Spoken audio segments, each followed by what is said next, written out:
Yo, what's up everybody? Wow, it's dark in here. Let's fix this.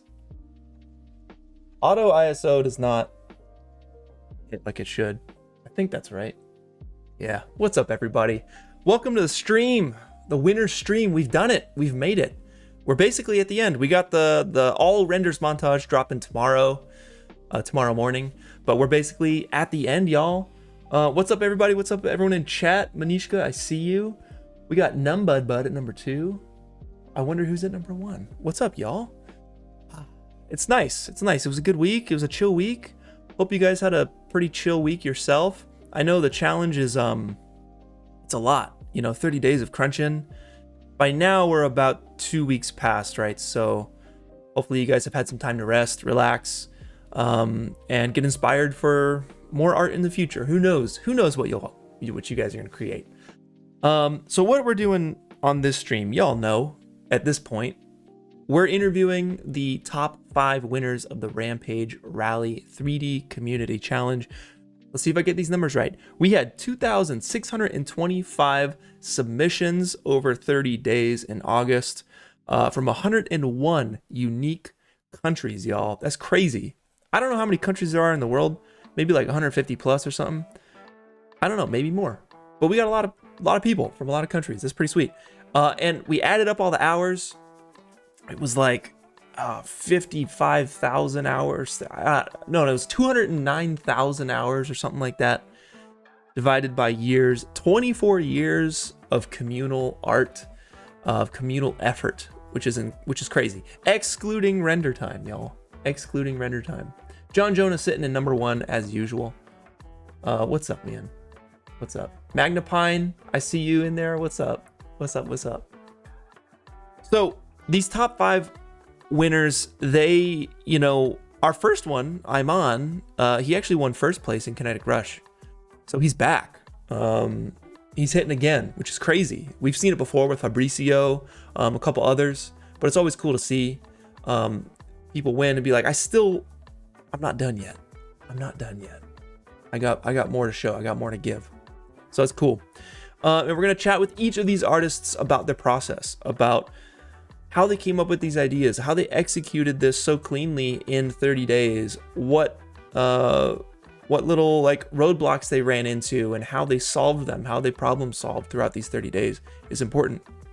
I was just at Camp MoGraph and I talked with a lot of people at camp and they were saying, oh man, I wanted to join, but I just saw the previous top 100 and I decided I don't want to join. And I'm like, man, it's a bummer because like it's inevitable that happens. And I'm sure a lot of people feel that. I'm sure it's a very shared feeling. But we want to try and figure out a way to make these challenges exciting for everyone and not just the people who are trying to make the top 100, It's always a goal of ours is to make these better, to make these challenges more accessible, to make them easier. We really, really, really want to just make it easier for everybody. I mean, I can get into details on that stuff later, but yeah, we're gonna talk with these top 5 winners, get some insight on how they made their 6-second animation in these 30 days, and I hope you guys walk away from this live stream learning a lot. I know I sure do.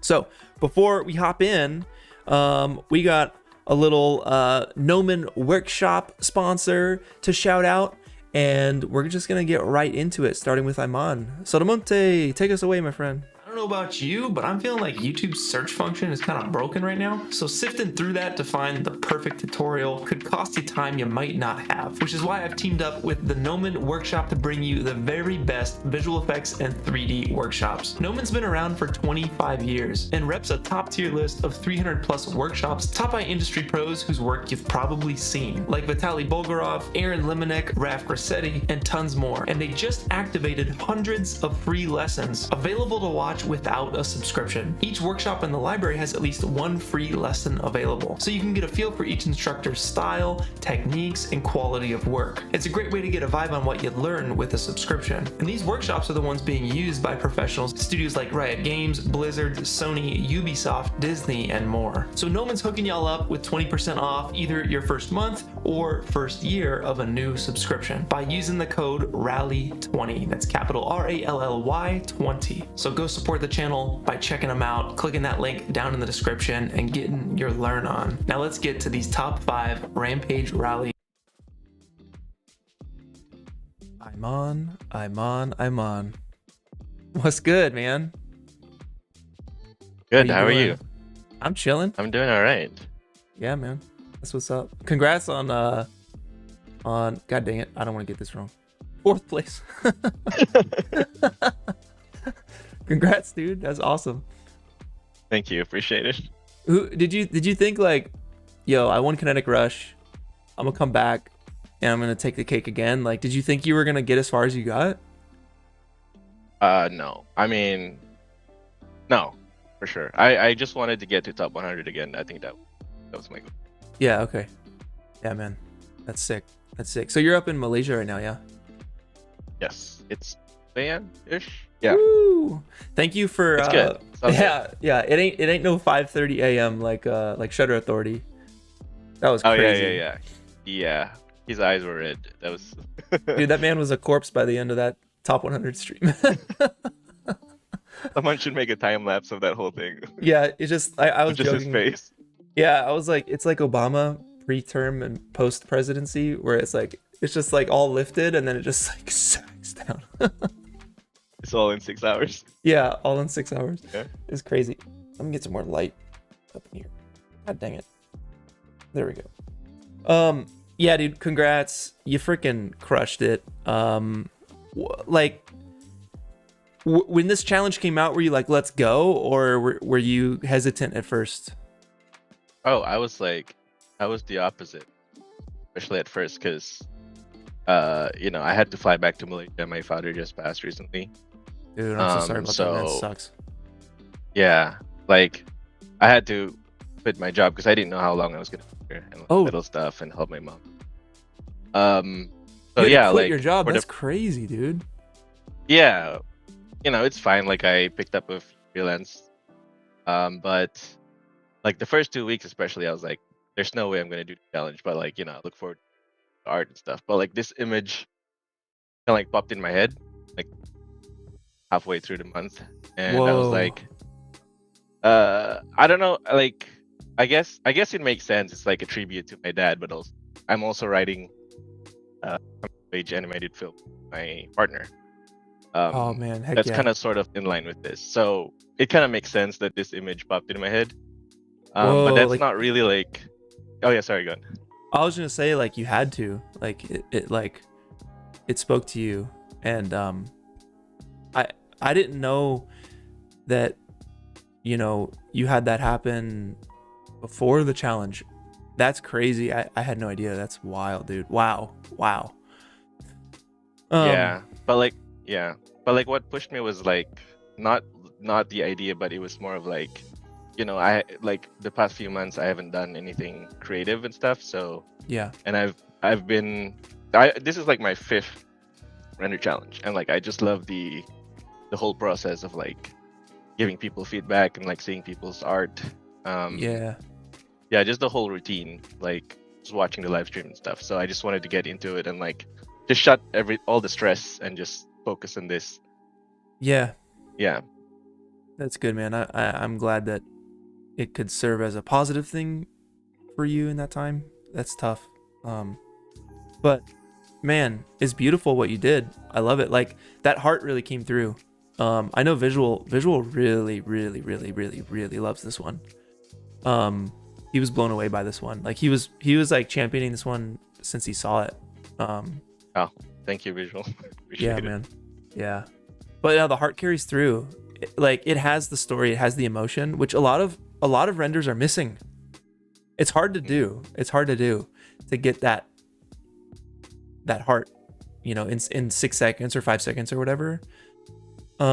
Yeah, it's not something that you can kind of do on purpose too. Like that wasn't really my intention as well. So I'm glad that you feel that way though. Yeah, I've mentioned this a lot throughout the challenge time, but I did a character sculpting class at Gnomon, and it was all in person, like hands-on, hand sculpting, no ZBrush, very traditional. And the teacher, John Brown, amazing teacher. He talks about story and character, and he says, like, if you're thinking about the character you're sculpting and you're thinking, who are they, where did they come from, what are their intentions, like, what do they do, who are they as a person, what did they go through, and you're thinking about those things while you're sculpting, he's like, if you're lucky, that stuff will come out in the final sculpt. And I think this is a freaking perfect example of that. Like you said, it wasn't intentional, but like, boy, was it on your mind. And the heart came through in this, which is like, that's pretty crazy to see, actually. Dang. Oh, thank you. Yeah. I mean, that makes so much sense, because, you know, like writing script as well, I feel like character is the most important aspect, more than plot or like story. If you can relate to it, then like everything else works. Yeah. Yeah. Absolutely. So like, what does this piece mean to you? What's happening? Like, what are the characters doing? Yeah, someone like on live stream describes it perfectly. Like, someone said it's like it's sort of exaggerated. It's kind of like a fantasy world, right? Yeah. So someone was like, it's sort of like a child's memory of like having the best day they had with the dad, you know? Yeah. So like, I didn't want to make it specifically about me, but like there's like little stuff in there, you know, like the dad kind of dressed up. He looks like a golfer, because my dad used to play a lot of golf. Oh, shoot, stuff like that. And we bonded over like animals, you know, we had pets before we were both big fans of, like, we had birds, you know, we had. Yeah. I mean, I grew up with an eagle as a pet. What the heck? Was it outside or inside? It was technically like outside. I mean, it's in a big cage, and then it ended up like being outside of the cage, but he kept coming back because like it was like used to us like feeding it. Oh my God, just an eagle. Dude, that's crazy. Yeah. What? That's insane. Wow. Yeah, that's cool. I love. Yeah. Okay. All these like personal elements put into the art, man, it makes it just so much better. And I think it like allows you to work on the piece, and not get like. I think like there's a couple pieces that I've done that are kind of like that. They're like heart pieces, and they need to be made, and those are the best ones. But man, does it carry you through the process? It like, you can't back out, you know? It's like you have those people on the other side being like, let's go. And it's kind of like a responsibility to finish it. Yeah. 100%. 100%. Yeah, I did like tell myself that as long as it's therapeutic and it's not, you know, the whole process is not stressful, I'll keep going. Yeah. Like I was totally fine with like, because I started halfway, so I was totally fine not like if I couldn't submit it, as long as I finished it by the end. Yeah. That's actually another really good lesson, is zero stakes. So you were mentally prepared to not submit, so it didn't matter. You just were keeping it pure, I guess. Keeping it pure and keeping it easy for me spiritually. Yeah. Yeah. Yeah. Because like I know a lot of people crunch and like it's sweaty and like. Oh yeah, that's fun. Me for like the other challenges. Yeah. Okay. Yeah, for sure. Wow. So how was this process of creation different it's than a lot like of another? It's probably like taboo for like a lot of like 3D artists, especially the ones that are like joining this one, because I'm like, okay, what's the least stressful way of doing this? I'll just use add-ons. Like that's the fastest way. Yeah. I could do it without thinking about it. Like the bird flocks, it's like easy. You could just put particles and like curves, but I just bought like a $3 bird add-on. Yeah. The flocks, stuff like that. Like the wheat is as well is just a geometry node that I bought for like $3. Yeah. Yeah. That's what's up. Like the rocks are mega scans. Yeah, for sure. As long as I get to what I want to make, what I want to focus on, which is like, you know, character animation and environment. Yeah. Lighting. Yeah. Yeah, because that stuff is like, doesn't matter if you're in the weeds on geometry nodes. Like no one's gonna know that. No one's gonna know that in the final. Like it comes down to, like you said, the characters, the lighting, all that stuff that matters, the story stuff. And you know, Sam over at Corridor, I remember he said something at one point. He said, because they had just made, I think, like I forget the name of their Battlefield. I think it was Battlefield. They had a Battlefield like series or something like this. And I think he was like looking at comments or something, reading like negative comments, and they were like, man, like whatever the negative comments were, like his takeaway was, it doesn't matter how much effort you put into it. It doesn't matter how many late nights you take, or it doesn't matter what tools you're using. No one knows that. When they're watching it, they just are judging it off of the final product, and everything else doesn't matter. It's not even considered. Yeah, for sure. Yeah, which is like probably obvious at this point, but I think it's good. You know, Sotomonte even mentioned to me when I was doing what is it called? Infinite Journeys. Pretty sure. No. It was wow, how am I forgetting this? It was the one with the race car going sideways. I think it was Infinite Journeys. Anyway, I was modeling stuff that wasn't even seen in the final product. And he's like, what are you doing? I was like, you're right, what am I doing? Why am I spending time on stuff that isn't even gonna be seen? Anyway. Yeah, I feel like the longer you do this stuff, the less you do. Like the more you understand like what matters. Yeah, like it hones in, and you're just like, I know to spend my time here, not over there. It's a very good point. Well, I know we're talking very like generally. Oh yeah. Which actually is kind of nice, as opposed to like, how did you do chill, that water sim? But at the we same can jump time, into that because I know a lot of people ask about the shore. Yeah. I can do like a quick breakdown of that because that's like half of my comments. Like, what water sim is that? Is that Houdini or? Okay. All right. I'm gonna make a call to Sotomonte. Do a magical Sotomonte call. Sotomonte. Let's switch over. Oh, dude, from the depths. So from the this is just my desktop. Okay.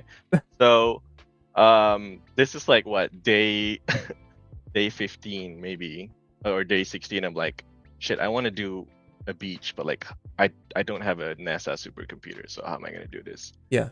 And I'm just like scouring through YouTube, and I saw like one art that looked so good. It's like it's exactly like what I was trying to achieve, and this thing is Dang, it looks so good.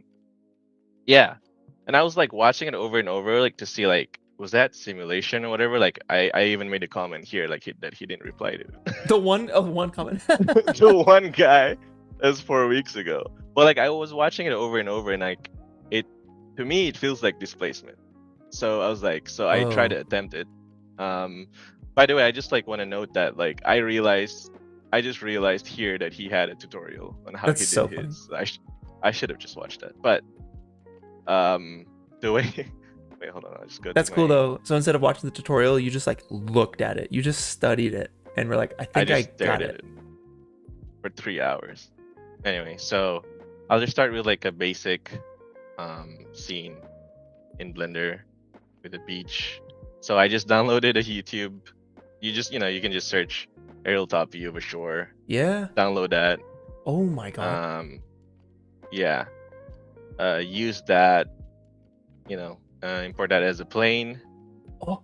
And then mess around in the material nodes. Displacement, normal map. Try to extract. Just the beach part out. Just trying to extract just the white part out. Yep. And using color ramps and map range. Oh my god. And transparent BSDF, mix shader, and then with the map range, and there you go. That's what you get. Holy crap. Yeah, I'll post. I mean, like you guys can just go to that tutorial I showed you guys. That's a lot more intricate and probably better than this. But I'm gonna upload a tutorial for my version as well because it's simpler. Yeah. But yeah, that's literally it. And you just like, you just layer it with some of that with different transmission and stuff, and you'll get kind of something that looks like this. What the heck? So like even the way the sun is like hitting it, and you can see like the depth I can see the waves off into the horizon, like. Yeah, because of the normal and displacement, it does catch light. Like I have like, yeah, this is a test that's like close up. I just catch the glimmer What? sunlight. Yo, Yeah. that's such a It does look. crazy. It doesn't look as good in like I tested with different lighting, but this is like it layered and it does kind of look better. So yeah, that's the shore, guys. Yeah. What? So like, can you loop your art? Or Yeah. if Sotomonte can hear me, go back. Yeah. Okay. Yeah. Okay. So like, I'm looking at. Let's see. You have so much depth in your scene. Like when you get to the top of this jump, like is all of this like is there a seam like where? Oh, You know what I mean? as in like where the shore ends. Because like it's a plane, right? You said it's a plane. Yeah. But then like it goes all the way out there and it goes all the way down to the shore, like down here, like. Oh, it kind of ends there, and I didn't even bother like copy pasting because like I feel like no one's really gonna look that way. But you can kind of see that it ends there. Cause like you're yeah, like right here, I guess. Yeah. Yeah. But then like this is all I can- geometry, right? Like your sand is like wet sand, just texture going down. Yeah, this is just a plane with a little bit of displacement and just a sand material. Yeah. Okay. Wow. I mean, I actually like my plan was I didn't have time. Like I kind of attempted this 5 hours left. But I don't know if you can go back to me, Sotomonte. Sorry. But yeah, so to switch over. Sotomonte. Sorry about that. But yeah, like my plan was to actually blend it with actual water sim on these rocks. Mhm. Which I did attempt like 5 hours before the render finished. So Yeah. I have that. Let's see. I did attempt that, but that doesn't count because I didn't submit that. But we'll just show it. It doesn't. The timing is not perfect, but that's actual sim there. Oh, okay. It's going over the rocks. So going over the rocks like actual foam. Oh, that's cool. Yeah, but this is not what I submitted. But I just wanted to see how it looks Yeah. with actual water sim. Yeah. That's awesome, dude. What a cool idea. Like, it's so simple, too. Yeah. Wow. And it's cheap for the computer. Yeah. I love that. I love that. I love it when like I've mentioned this. I feel like I mentioned this 3 times now. But Ronan, when he worked on his scene, he was at his parents' place or something with like a laptop, so he didn't have crazy computing power either. So it forced him to change his style. He went with stylized. And it was actually like my favorite piece that he's made for the challenges. So like it's just cool to see how the limitations can really boost you forward. It forces you to think differently, which is more fun. So it's cool that you like looked at that water, that sea foam, and were like, I think I can do this in this way. And then the fact that it worked, like, dude, you must have been so stoked.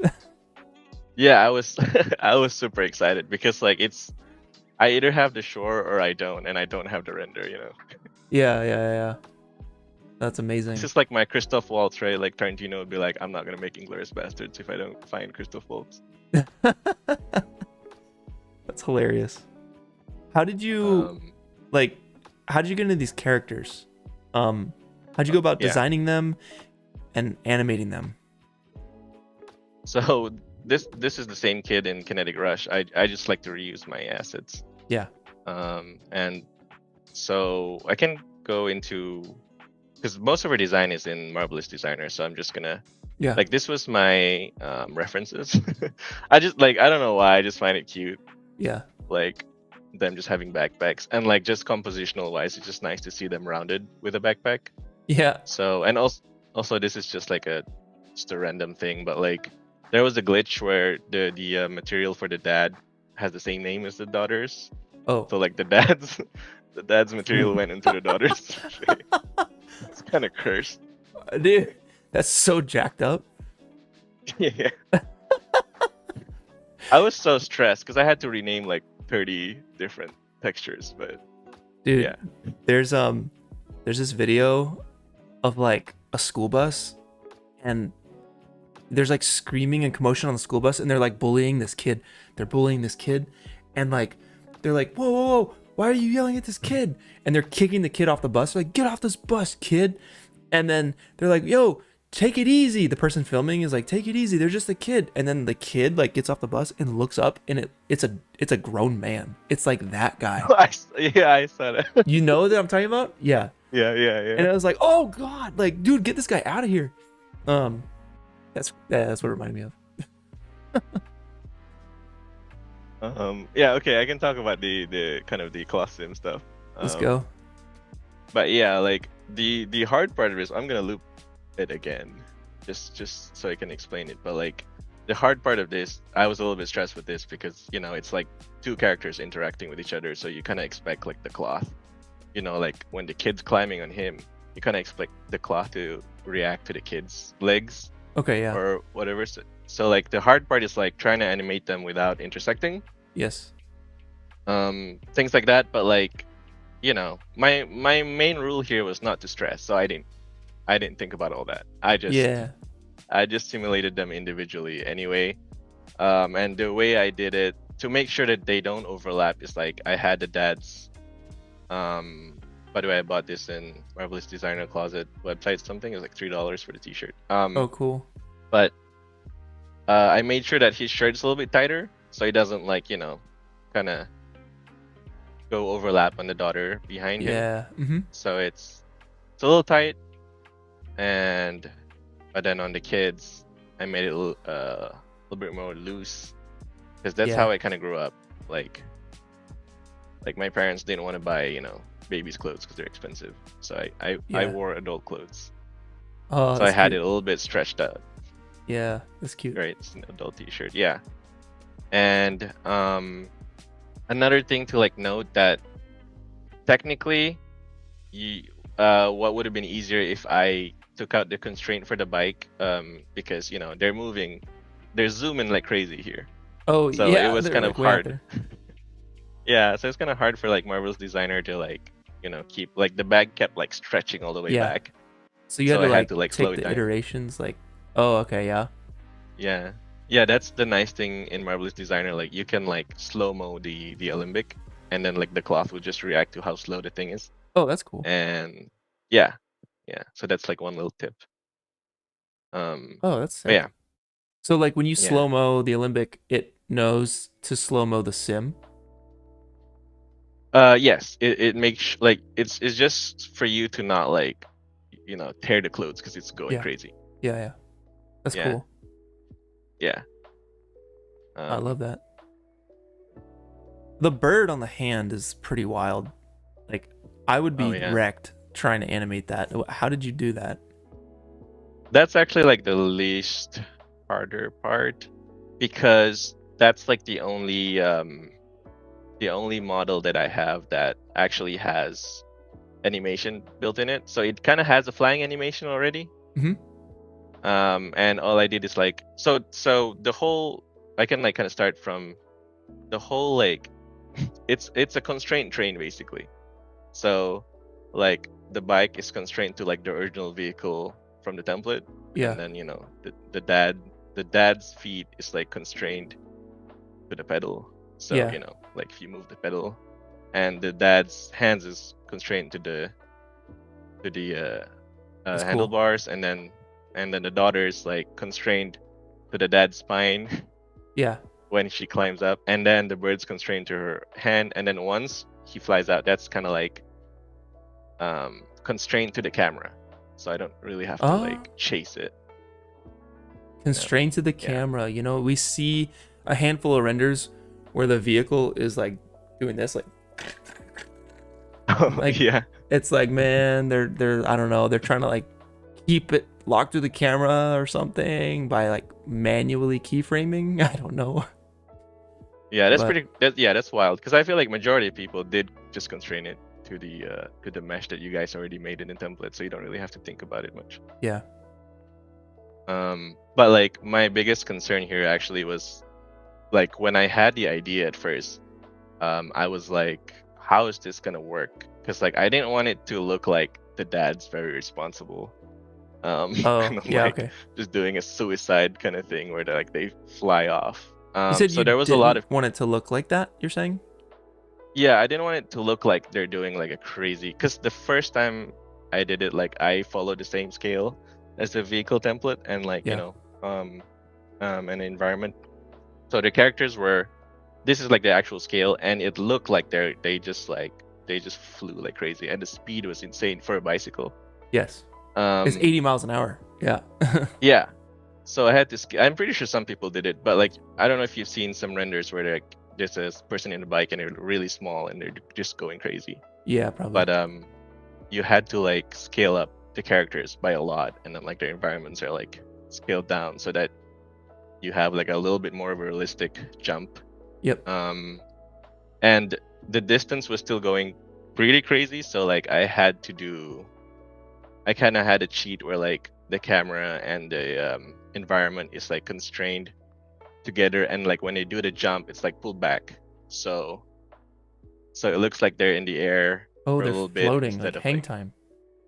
yeah, hang time a little bit instead of like going really forward, because like Oh. physically it's impossible for a bicycle to go that far.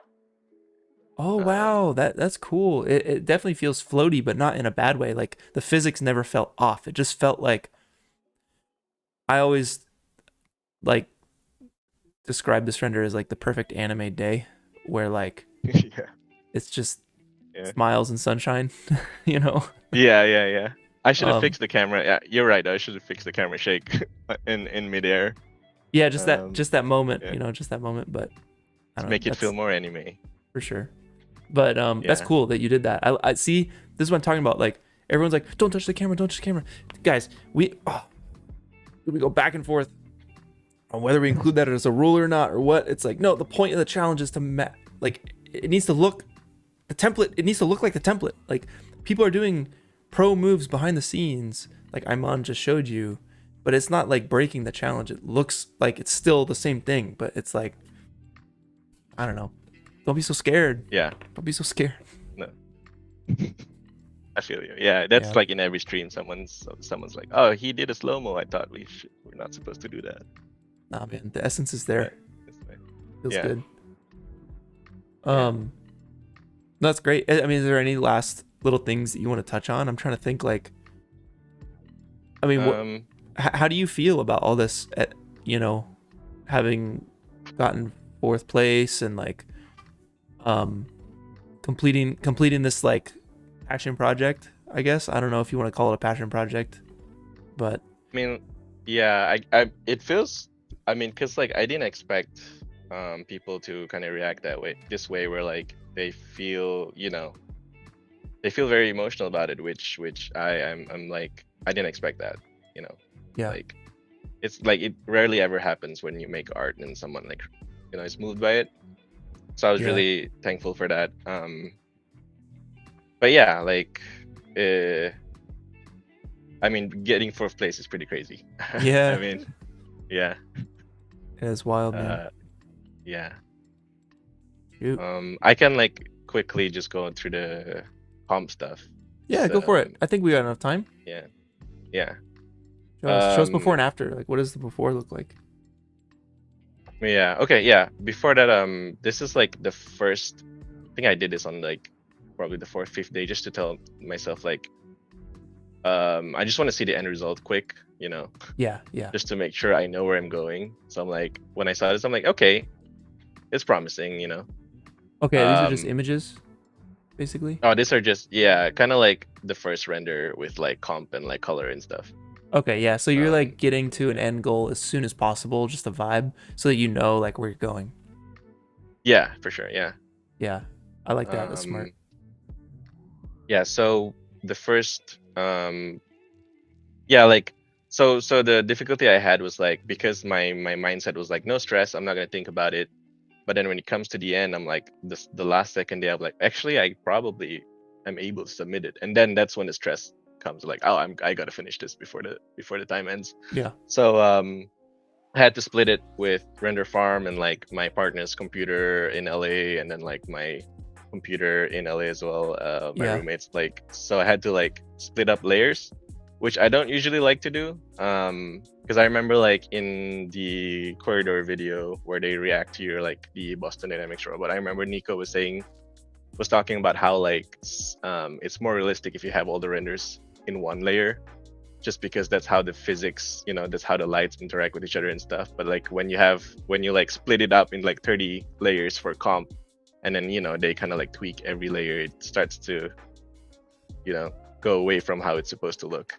It can. Yeah, I remember that being like, I remember when he was saying that, I was like, I see what you're saying, but he was going so hard on like, no, you can't have any layers. And I was like, yeah. But some layers are good. Yeah. It probably like insulted some comp artists, like that's their main job. Yeah, like, they're like, trying to they get got like 100 layers and they're like, how dare you? But yeah, generally, yeah, it's like less things to work with. You don't have to worry about a million things. And yeah, I see what he's saying. So, and I see what you're saying. Usually don't like to work this way, but because of the, the way you had to render it at the last minute, like you had no choice. Yeah, to separate stuff. Yeah, just to make it quicker. So I had the background first with the foam. So yeah, the sea itself, because this is just the foam with like the water shrink wrap to the sand, and like you mentioned before, the depth wasn't looking good, so I had to like render out an ocean pass by itself. Sick. And then I just linear wipe it. Like I didn't even bother masking. Really? Was Linear? Yeah, just linear wipe there, and then it Oh. worked kinda. And That's then yeah, so brought back the rock because it was in a different level, and then mist pass, and then the flock.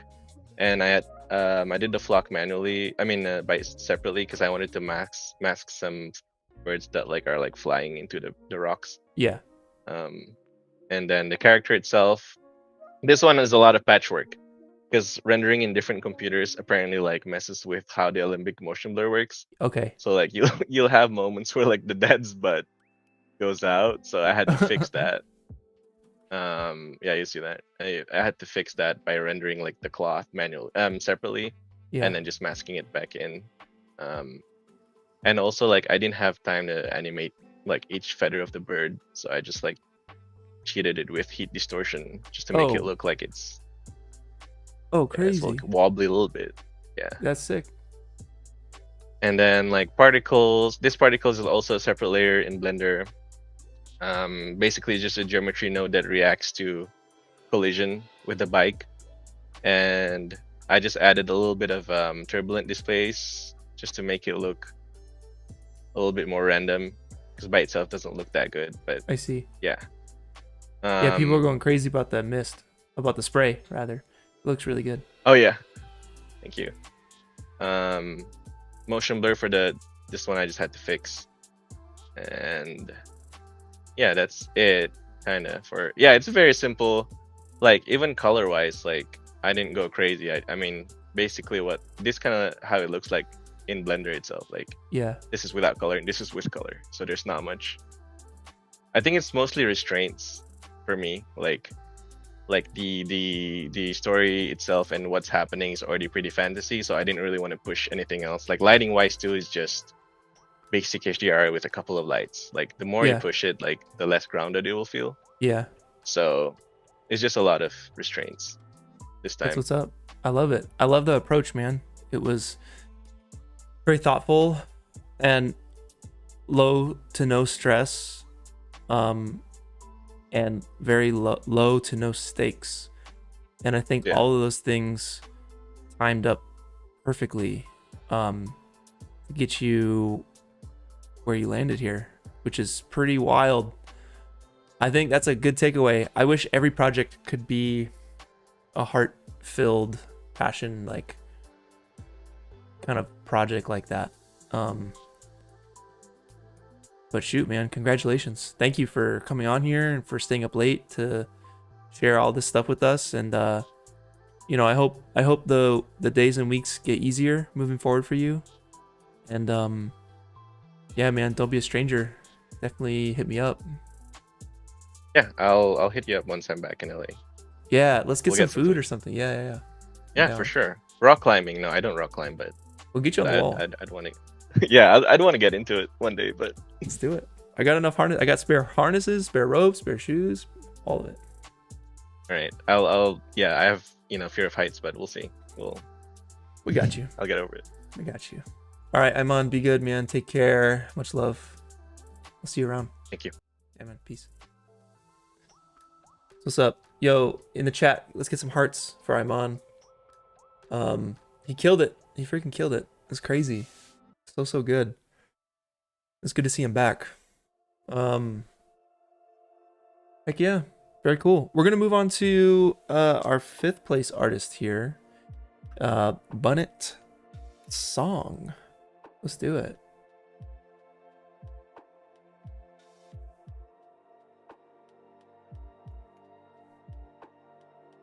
Yo. Very soon, y'all. Sotomonte's working his magic in the background.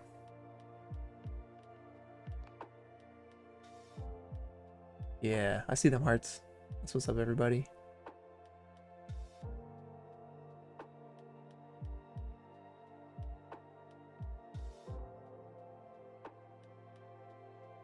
They're figuring things out in the background, y'all. Yeah. Hey, there he is. What's up, Bunnet? Yeah, what's up? How you doing, man? Dude, I'm chilling, man. It's late for you as well, huh? Where are you at? At here in Cambodia, it's like 1:30 a.m. Yeah, cool. Yeah. Cool. Heck yeah, man. Thanks for joining us here. Congratulations on your piece. This is crazy, man. This is so cool. Yeah, thank you, man. Appreciate it. Yeah. I remember seeing your stuff since Kinetic Rush, like the little character like throwing the knives and stuff, I think, right? Yeah, that one was like, yeah, it was Elden Ring inspired. How you play a soul game? Like Which one? like Dark Soul, like Elden Ring. How you play it? Oh yeah, Dark Souls. Yeah, Dark Souls. I think Visual put that together. I think he said it felt like Dark Souls vibes to him. If I'm remembering correctly, I know it was like a year ago, but yeah, we felt it, man. We love your stuff. It's like very dark, and like you have this crazy energy to all of your art. It's all very fast and like frantic moving, and maybe it's just because these templates are fast and frantic. Who knows? But how long have you been doing these challenges? Was Kinetic Rush your first one, or did you do them before? It's like 9. This is my 9th time. Your 9th challenge? Yes. I start from like alternate reality. Oh, that's the second challenge. I think the same as Jack. Yes. We'll speak with him later. Yeah. Sadly, that's one I rechecked that one, and I just know I got DQ. I submit at 30 SPR. Oh, it was a late submission. Shoot. Dang, man. Yes, like 30 FPS you said. yes. Yeah, I know it's DQ. So yeah. Dude. And my second one was in Infinite Journey. I got top 100 at that one too. Yes. I love it. Do you have your Infinite Journeys submission on your computer, or even your alternate realities on your computer? It's not it. Yeah, it in my old laptop. I already stick to the desktop. So Yeah. Okay. No worries. We can go back and find you. It stay in my channel. It's on your channel. Okay. You can go check out my YouTube channel. You will find it. Yeah. Everybody, we got all of the top 5 artists links and everything down below. So if you guys want to go check these guys out, definitely do so. You have the means of doing it, and yeah, that's cool. I love that. So this piece here, like when the challenge kicked off, what was your thoughts when you first heard about it? Were you like, let's go, or were you like, we'll see? I always like let's see the template first. Yeah, you're like, let's take a look at this template before I do anything. yeah. It's like like I think it's always took me every time only like the ball machine one. Yeah, I dynamic. it's look like I'm not, I may be not fit for the job. So yeah, Yeah, only that's one. But I mean, all of order I just join. Let's go. cool. Yeah, that's what's up. Now, did you have this idea from the beginning, from day one, or did you get this idea halfway through, or did your ideas change when you first started, or what? I it's sometime like example like this challenge I already has my idea. I want to do like a sequel to my kinetic rush. Yeah, This one is like a sequel, but it add up in its own world. yeah, I mean, okay. if yeah, so yeah, I think I already planned out before you announce it. I know it's gonna be a vehicle. I see like on the website. Yeah, So I know I'm gonna try to do the horse render. yeah, It's a hard one. yep. Okay, yeah. So you knew ambitious. It was going to be ambitious. You knew it was going to be vehicles, so you started thinking in that kind of world. You kind of tied it into your kinetic rush submission in terms of the world. Is that what you're saying? Yes. Cool. I at that point I has no idea how to animate the house. So yeah, I just take the risk and I never expect to get top 5, but here we are. I just hope I get top row again. That's it. Yeah, top 100, man. Aim low, maybe you'll go high. You know, that's cool. Yeah, you know, thank you. you definitely had, I think, one of the best animated horses out of the bunch. It's tough because like all the horse renders we saw, they would run, and then they would jump, and they would just be frozen, and they would look so strange. And like, where is the reference for that? Like, where is a reference for a horse jumping a massive gap like this? And I don't know if there is. I obviously hadn't looked, but it just seems like you're gonna have to kind of make that up and hope that it feels right, you know. How did you go about animating a horse? Actually, the only thing I do here is just the walk cycle and like the jumping and the landing. I think there's a criticism on my render, like the how it's stiff when it in the midway, but so my trick here is to make it look good. It's just noise. You add noise to the keyframe. Noise. Yeah. Noise on the keyframe. If you notice at the leg, it's on noise when in the midway. Even on the animation, it's on noise. Yeah. Okay. So you're adding a little bit of noise movement to the limbs to like kind of have them like moving a little bit. Yes. Also the camera too. It's like sometimes if your render suck, you got cheated. Yeah. No, cheat it, man. That's what's up. All right. Sick. We can switch over to you here, and we can take a look maybe at. Do you have like anything you want to share, like references or Yeah. Yeah, I has like my idea, the concept. Oh, that's cool. Okay.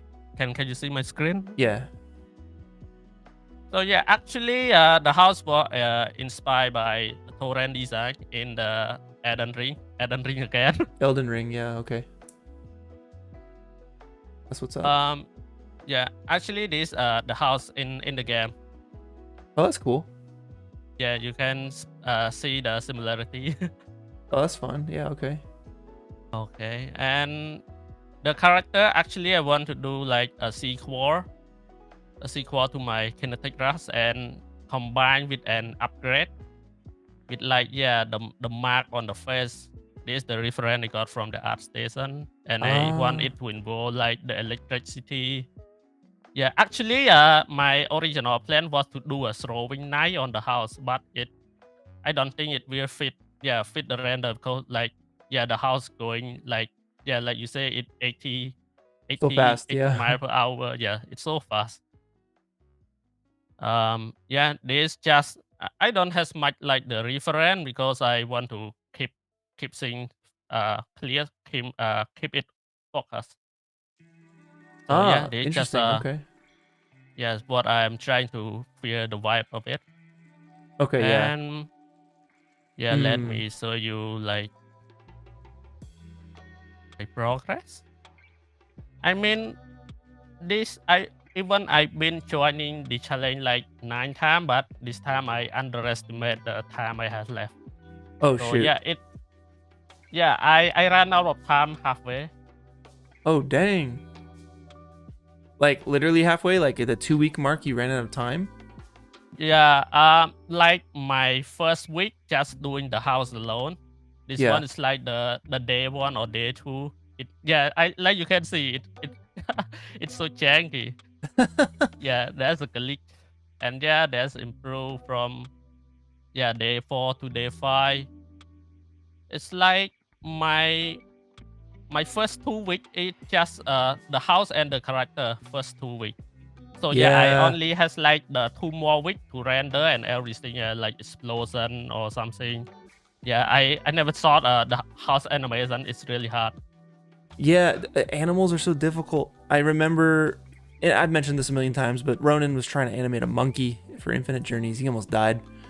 And then we had the Game Factory animating 2 horses as part of a chariot for I think it was Endless Engines.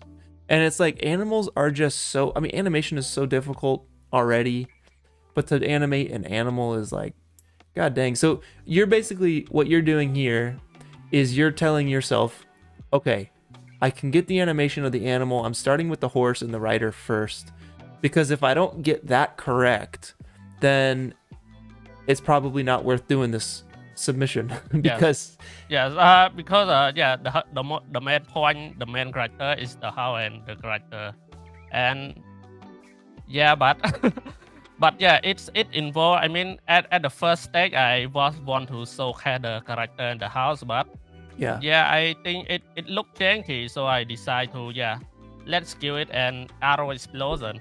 So people will focus on the arrow explosion. yeah, and you're not like, the house. just look over here, you know, a little bit. That's funny. Yeah, so yeah, I experiment with the lighting design. Like I like spend like a 4 day, 3 to 4 days just to get my the lighting that hook me. Yeah, okay. Yeah, this like V1, V2 this one. It's so bright. Yes. And and finally I go with this one. That's perfect. It's like catching the tops of everything just right. It's kind of like the sunlight is dappled. It's kind of being spread out by the trees and everything. Kind of like your reference. You know, you had a couple lighting images, lighting references where like the sun. This is like my favorite, where it's overcast, but then there's a couple breaks in the clouds where the sunlight comes through to focus on the parts you want the audience to look at. You know. Yeah. So I love that the lighting it's kind of stylized, but it's kind of intentional on what I want to showcase. Yeah. So, I love it, like coming off of the tents on the right side. It looks really nice. Yeah. Actually, this was my first color grading. It very like very in the same word to my kinetic rush, but I say like fuck it. I go another way. I don't want another like a pay filter again. So I kind of decide with this one. Yeah, it's toned down a little bit more. The glow is a little bit less intense. Yes, it's That's like at that time it's kind of like the at the time I grading this one, I kind of like the desaturated feeling, the bloomy. Yeah. I don't know. I feel comfortable with this one. No, it looks good. It's solid.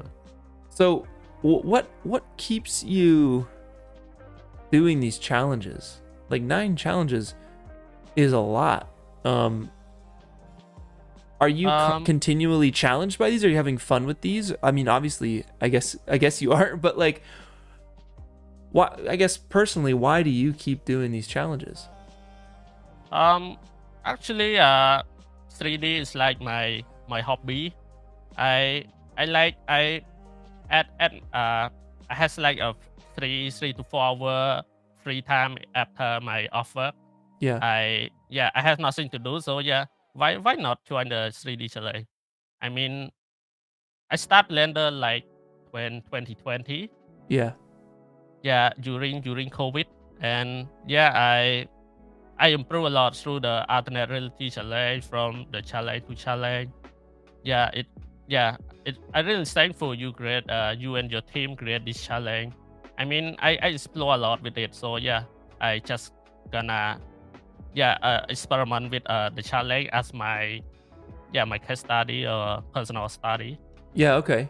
Now, when you join these challenges, do you feel pressure to do a certain, to make a certain top 100, or do you feel like any is there any pressure, or is there any like stakes for you when you're doing these challenges, or do you feel confident, right when you start? I feel I feel like comfortable. I feel confident with it. It's like it feels so normal to me. I don't care if I get top 100 or not. I mean, the point is to learn together and grow together, right? Yeah, absolutely. Yeah, I mean the the prize like a surprise. Yeah, top 100 is like a surprise to me. A prize that you hard work pay off, something like that. Absolutely, man. Absolutely. Okay. Do you want to see my viewport? Let's go. Okay. Let me. Actually, this is like my. Oh, wait. By the way, if you guys have any questions for Bunnet, hit me with the @pwnisher in the chat, and we can take some of your questions. I meant to mention that with Aiman, but this goes for all of the artists that we're gonna get into today. So hit me with the @pwnisher so I can see it, and I'll be sure to ask Bunnet your guys' questions. And am I saying that right? Is Bunnet how you pronounce your name, or is it something else? It's Bunnet. Bunnet. Yeah. Bunnet. Okay, cool. Yeah, your pronoun is it's 90% correct. Okay, 90. I'll take 90%. That's good. So you got some horse flaps going here. That's crazy. Yeah, it's like a kid, like horse muscle. I don't know. It just look good on the camera. So some a wise man on said, like, if it's work, it's work. Yep. If it works, it works. Yeah. Okay, so you just made it like a soft body situation and just kind of flapped it around, or you made it cloth? Yeah, it's like just a trick to the soft body. I mean, I saw some people ask me how I do the clothing. Yeah. Actually, it's like a random wig pen to the area that you think it will just soft. Yeah. So yeah. Do that little butt cheeks. Like those cheeks will be flapping a little bit. Yeah. All right, so you're painting the areas where you think it's gonna be soft, and then you sim from there. Okay, that's cool. Oh yeah. So actually, my scene is kinda so heavy this time. I struggle with it, so I create a workflow like in Blender there is a system called collision instance where you said collision instance? Where you can do a full scene in this one. Yeah, make it in a collection if you think of it like a pre-com in After Effects. Yeah, pre-comp, yeah. Yeah, it's like a pre-com. Yes, like I'm done with this one. Yeah, for example, wait, let me disable this particle. So heavy. Okay. And you're doing all of your simulation in Blender, yeah? Yes, I mean I try to keep everything in Blender. Yeah. But there's still a side smoke simulation, fire simulation. It's still go out to Embergen. Yeah, in Embergen. I figured. Yeah, it looks so. Dude, the explosion looks so good. The way I want to ask about the explosion, we'll get there, but yeah, keep going. Yeah, like yeah, when I'm done, I just copy this animation and use it in my main comp. Okay, That's it. cool. That's Yeah. how I bring everything together. So you're doing everything in separate comps, separate Yeah. project files, because it's just easier to focus. You know, you just start a new Yeah. scene, and then you bring it Yeah, together. Okay. easy to focus, also like easy to management. Yeah. Goodness. So we got questions here on your environment. How are you piecing this environment together? Like, I'm assuming you're using assets and all this. What are you using for a reference and whatnot to build this environment? How long? You said 2 weeks. It took you roughly 2 weeks to build the environment, yeah? Actually, it's 1 week. 1 week, yeah. It's just 1 week. Yeah, it's like the last week. It's just the render week. Yeah. I've been in the challenge many times, so I know like the risk of not will not be submit. So yeah, I lock out the one final week just to render. Smart. Yep. Smart. I think everyone Yeah. double down on that. Yeah, I mean, yeah, time management is important, guys. Yeah, absolutely. I know like Visual, I think Connor did it one year, but Visual's been doing it where he like says, here's like a rough kind of like week by week list of where you want to be. And absolutely. Yeah, saving that last week for rendering and comping and stuff is crucial because you don't want to be crunching down to the last second there. It's very stressful. Okay, so yeah, I just make them easy to manageable, like in each collection, everything that's so heavy I just note it red, very red. Just like the burn simulation, etc. Yeah, all right, so you say you're trust. color coding your stuff. You're color coding your different objects to know what is simulated versus what isn't. Yes. All the simulation are done in different comp too, and just bring them together in a collection instead. It's like a language together. Sick.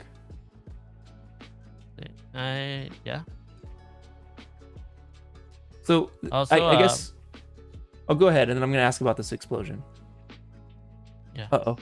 Also there is a direct door. For the direct door one, I cannot get it to work. Just like you make the bone parenting the rigid body, so I just hand animate them. Yeah, this one it looked janky, but it worked on the camera. So yeah. Wait. So you're saying that they were just like action figures, basically, like just little toys? Yeah, it's kinda. I actually, like I say, I ran out of time.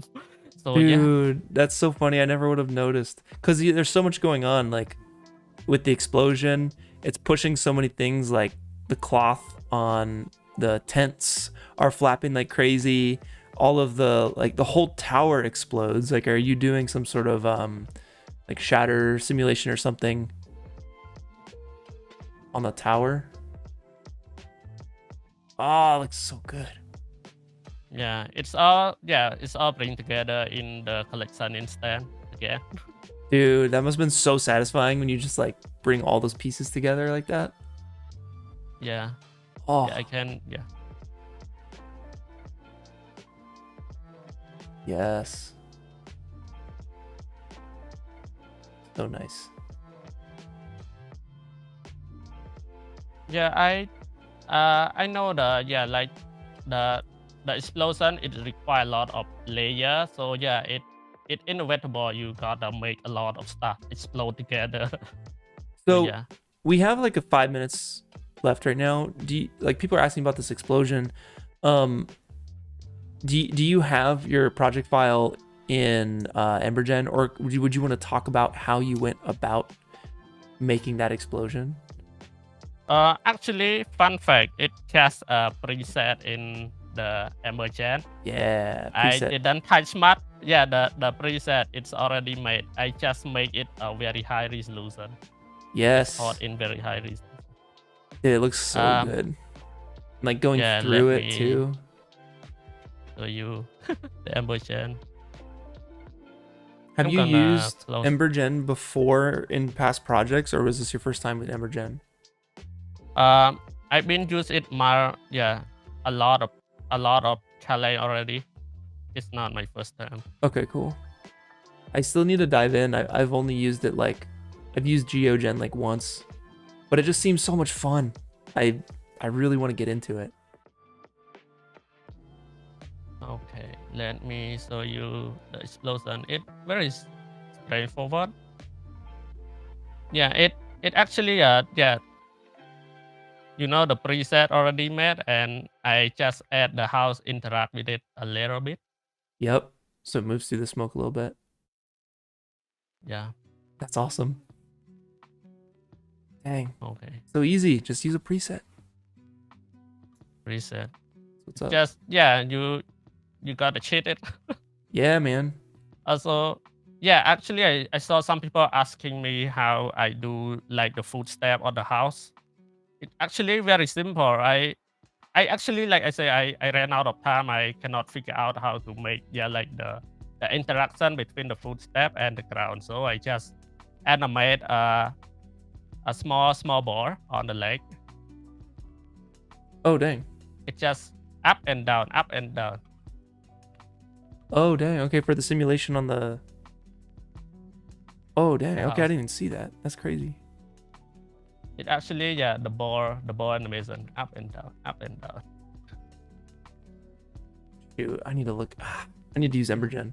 Yeah. So nice. I mean, if you spend your time like make your leg work, it's gonna take like a day. I don't know. Yeah. You figure out, but if you fuck it, you just gonna animate a small ball. It take you like an hour. Yeah. Yeah. Dude, that's what's up. Okay, it just my trick. Okay. I'm sorry if my English is not clear. Dude, don't even start. I'm trying my best. Don't even start, dude. Yeah, you sound is great. If I tried speaking another, we wouldn't even be off the ground, man. This is pretty impressive, I must say. Okay. We got probably another minute or two. So whatever, I don't know if you want to show any last stuff or I think my last thing probably my compositing. It's not much. It's just wacky compositing, color grading. I don't know yet. This is you did my everything in original Blender, right? Everything is just straight out of Blender, basically. Yeah, almost everything. I just I mean, like you want to make it look cinematic. You got what do I say? It's like film emulation. Yeah. I don't know if I get it right, but it's kind of work. Yeah, it looks good. You have a little bit of green. The bloom looks nice. Yeah, I just export the depth map. Oh and yeah. add the depth of it, so it won't look flat. I would Can you say. turn that on and off? Turn the depth layer on and off. Okay. Let me. Yep. Ooh, there it is. Yeah, Yep. it so it changed a lot. It's so subtle, but it make a difference. It does, man. It does. I love it. It separates your foreground subject from the background. It just makes it feel more atmospheric and feels better. Okay. Heck And yeah. it just and this is the final. Okay. So good, man. Congratulations. Yeah, thank you. I really appreciate it. Yeah, absolutely. I mean, I hope I know. So for next time, I know if the template, if you don't join the next challenge, then you would have sat back, you would have looked at the template and you'd be like, nah, this one ain't for me. I don't know it. It's but actually I will always join. I mean, I actually my normal day job, I'm a visual effect artist. I do a lot of comping and stuff. Yeah. And CG is like my hobby. I usually I have a free time 3 to 4 hours a day, so I just yeah, joining your challenge. That's cool. I love it, man. Yeah, thank you. It's always cool to see your art. And it's always nice to like recognize a name when you're going through the renders and be like, oh dang, they're climbing up the ranks. Oh dang, they made top 100. Oh snap, they're in it for top 5. So it's really cool to see you in there, and congratulations on your piece. It was nice to finally meet you. You've always just been this like mysterious, you know, character basically who's always submitting to these challenges and making cool stuff. So yeah, it's nice to meet you face to face, and yeah, congratulations again. Nice to meet you too. Nice to meet you too. Thank Yeah. you. Yeah, man. All right, Yeah. well, we'll see you later.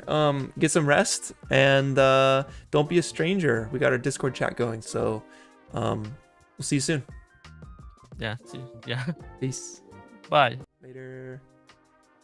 Heck yeah, that was awesome. It was really nice to meet Bunnet. At least I have I got an angle on it now. It's not Bunnet, it's Bunnet. It was cool to meet him. Yeah, been seeing his art a lot, and it's always cool to see. So, what's up, everybody in chat? Go check him out. His YouTube channel is linked below. All the artists' socials are linked below. We got their art stations. We got maybe some LinkedIn's, some Instagrams, some YouTubes. So go follow them. In the top 100 video, in the top 100 montage, there's also an artist index. You can follow all the artists in there. And tomorrow, when the All Renders montage comes out, you can see all the artists and follow all their links in the artist index as well. Just a note, I want to mention something for the All Renders montage. I caved, y'all. I caved. I did. I included as many of the Pit of Despair artists as possible. It sucks to have submitted a piece of art and be 1 frame off, or 23976 versus 24 FPS. And I think it hurts the artist more to be left out of the montage that they worked so hard on than it helps to not have them in the montage, because of, you know, we're being sticklers about the tech specs, especially because we really want to fix that. I had a really good conversation with some buddies at Camp Mograph about this, actually. It was pretty funny because we were in kayaks. We kayaked out to this like radio tower in the middle of the ocean, and there was like 10 of us all connected in kayaks, and we just floated for like 45 minutes and talked about the Pit of Despair. And they were like, why don't you have a system that like tells them, hey, this doesn't meet the tech specs, try again? Because then there's no there won't be a Pit of Despair. It'll save me time, because I won't have to spend like hours and hours and hours sorting through the renders that didn't follow tech specs and fixing them. And it also includes all the artists too. It also lets them know that their tech specs were wrong then and there when they submit. They can't submit if it's wrong. So we just need to build that system for the next challenge. So that's very, very high. That's probably the highest priority for me, is to get that figured out. Because it's just gonna help everybody in the future. So yeah, it could be scripted easily. Possibly. I love you threw that possibly in there. Like, I'm pretty sure. So yeah, I hope most of you guys will see your art in the All Renders montage tomorrow when it drops. But it's time to move on to our 3rd place artist. This is somebody who's been a part of the community for a good while. We're gonna figure out just how long they've been part of this community. They're infamous in the chats.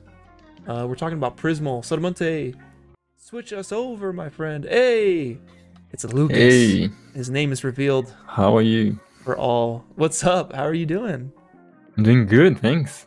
Hello, Yeah. everybody. Nice to see you.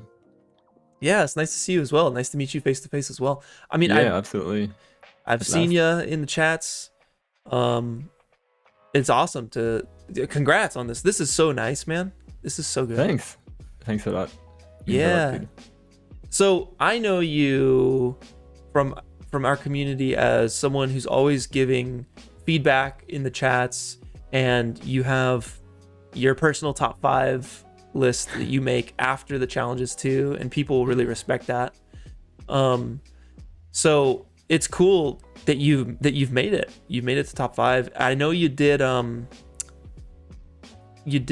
last challenge, Chasm's Call. Yep. Yes. And you didn't make top 100, did you? Nope. Okay. Yeah, you didn't make top 100, and I don't think I had seen a piece of your art until then. I've known about you for a long time, but I hadn't seen anything you made up until then. So then when you landed here in 3rd place for this one, I was like, oh dang, this is awesome. Yeah, for sure. So I mean, how did you find out about this community, and like what got you involved in the community? Yeah. I think I discovered you with Corridor Crew back from the very first VFX Artist React episode. I was there for the first one. The Sonic Yes. one? Yes. Wow. I was there before, but I was like, oh, these guys are fun. And then I found out about I think it was alternate realities. Yeah, number 2. The one sideways with the sphere in the sky. Yeah. And it blew my mind. I was like, wow, that's really cool. I didn't know about it. And I think that's roughly the time I joined. Maybe at the beginning of which one was it? Like in the train, kind of. That was the first Infinite one Journeys. I spectated. Thank you, Infinite Yeah, Journeys. That was the Infinite first one I Journeys. spectated.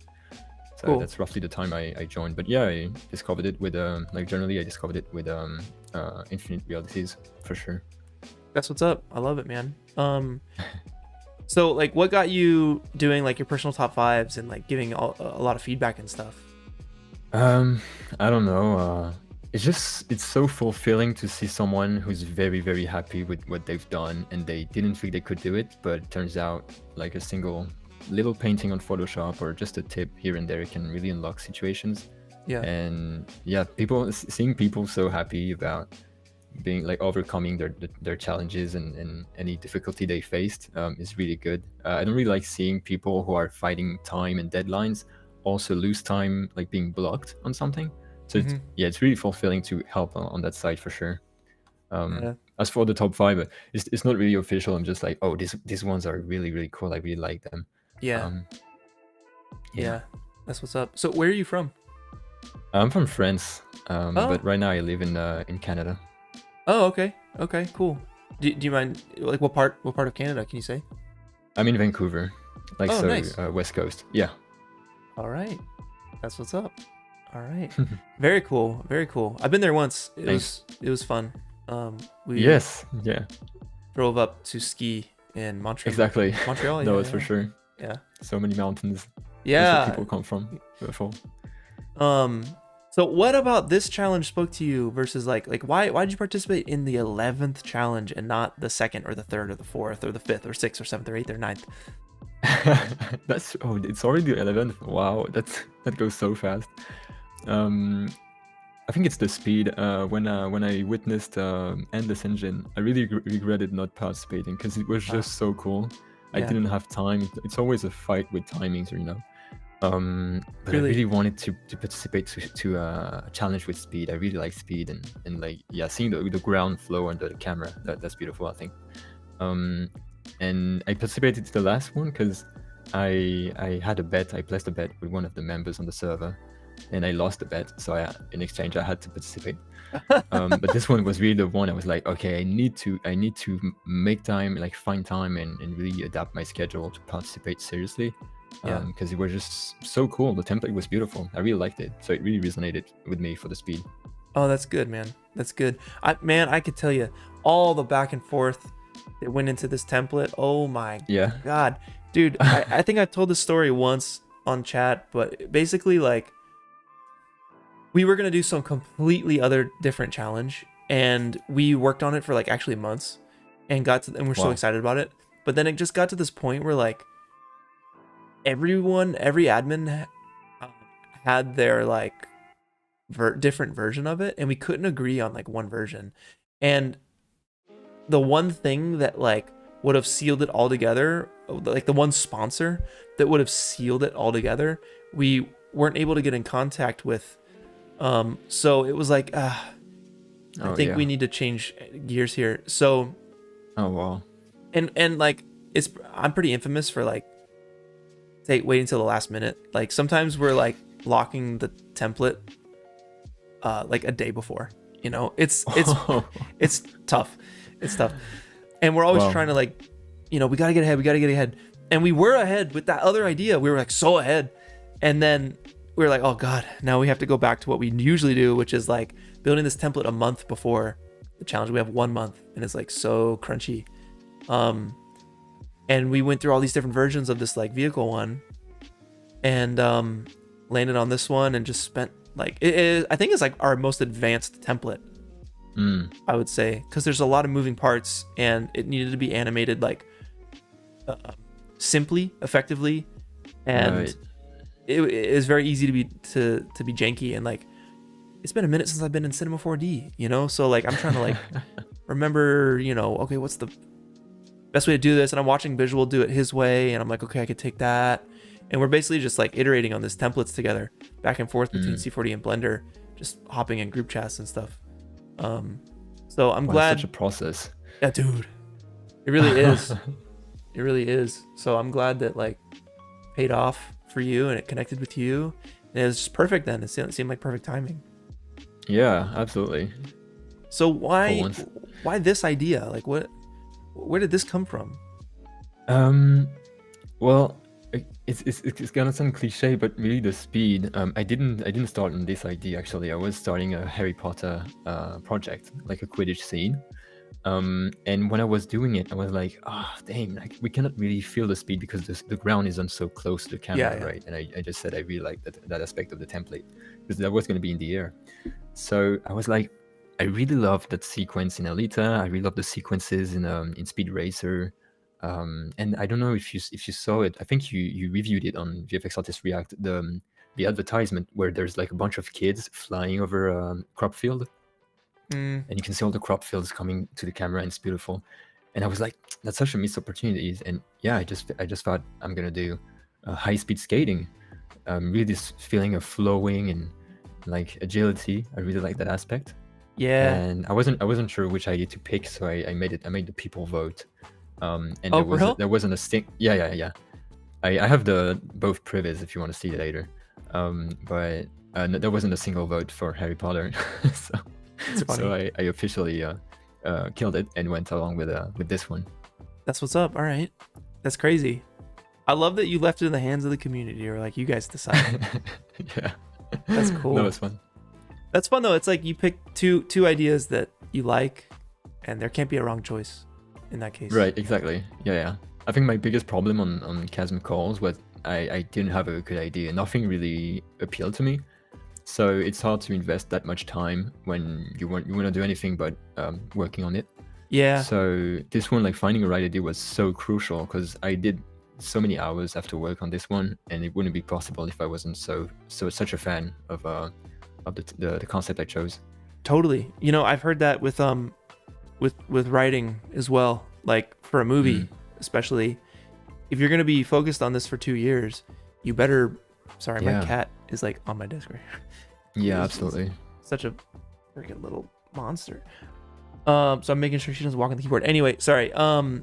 Yeah, you better love the idea if you're gonna be focused on it for 2 years. So let me get this little Muppet out of here. Muppet. Muppet. Dude, she's like back. Oh my god. Muppet, what are you doing? You want to say hi? Let's say hi so we can continue this interview. Oh! Little Muppet. This is a little Muppet. We adopted this little one like a month ago. And she's just the cutest little thing. You have any pets? No, it's not allowed in my building. They can do that in Canada. They can ban pets. Oh man. I mean, I wouldn't want one. It's so much work. I really respect people who have pets. Yeah, it's a good time. It's a good time. All right, let's get into this art. Do you have some stuff to share that you want to show? Yeah, for sure. Let's do it. I've got a bunch of stuff. Yeah. All right, let me see you. All right, I'm on. Okay, I can show you the previs where it all started.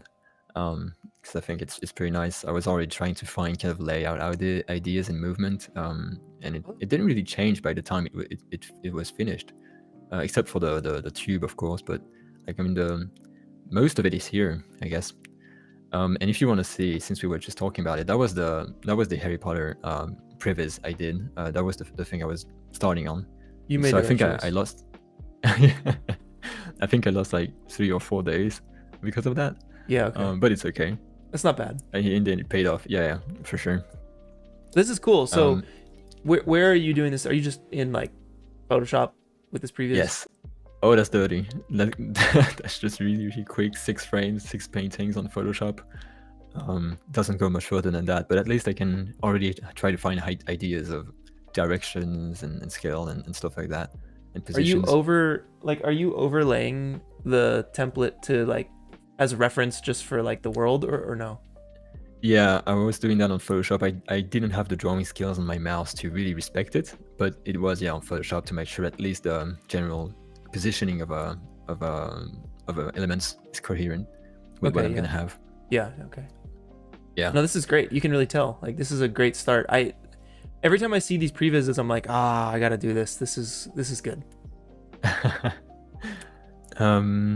And yeah, if you want, I can show you the scene. I'm just gonna hide the characters, but it's not as complex, I guess, as people might think. Obviously, I hid all the lights, otherwise it kind of gets cluttered. Yeah. And then you can feel like, oh wow, that's so complex, but not really.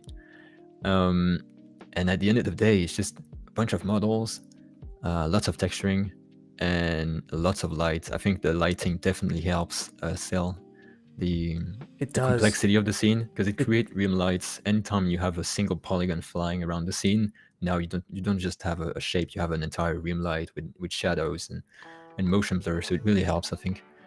It makes it look so sparkly. Much. It's like the lighting was so good in yours. I loved it so much. Thank you. It felt so realistic, and like, I don't know if you looked what reference you looked at for lighting. Oh yeah. That's my reference in general. So obviously the lighting is inspired by Elita, but I came to the conclusion that even Elita's lighting isn't really, let's say, unique. Like, it's very beautiful, but every stadium kind of works the same. So anytime I was looking for stadium references, I would find the exact same elements, like top lights lighting up the entire scene, stuff on the crowd lighting up. So I didn't really have to try to match anything, right? I just thought, okay, I'm gonna make something coherent. I'm gonna scatter my lights all around the stadium and place some spotlights. But apart from that, I didn't want to do a one-to-one copy. And the last thing I wanted to do is have to go back and forth between my submission and the movie to make sure I have it close and resemblant. I didn't want to do that.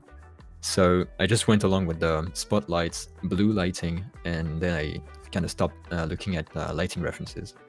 That's good. Yeah, it's just enough to get you moving. Yeah, exactly. Absolutely. Oh man, looks so good. God dang. All right. If you wanna see, I've been working on a little bit of an update because I had to delete some stuff. I didn't have time to finish the submission entirely for the end of the challenge. But yeah, you can improve the lighting a bit at times with moving lights, and now every single light is moving. There's spotlights moving around across the crowd. Yeah, stuff like that. That's so cool. And some mist in the background, or is that the original? Yeah. I added a bunch of mist. Dude, I love it. I love it. You're like what is it, Hans Zimmer? He just kept making music. Did you hear about that? Like, he just kept making music for Dune 2, like all the way through Dune to Dune 2. I think he was just making music. It's like, dude, you can stop. And he's like, no, I'm still going.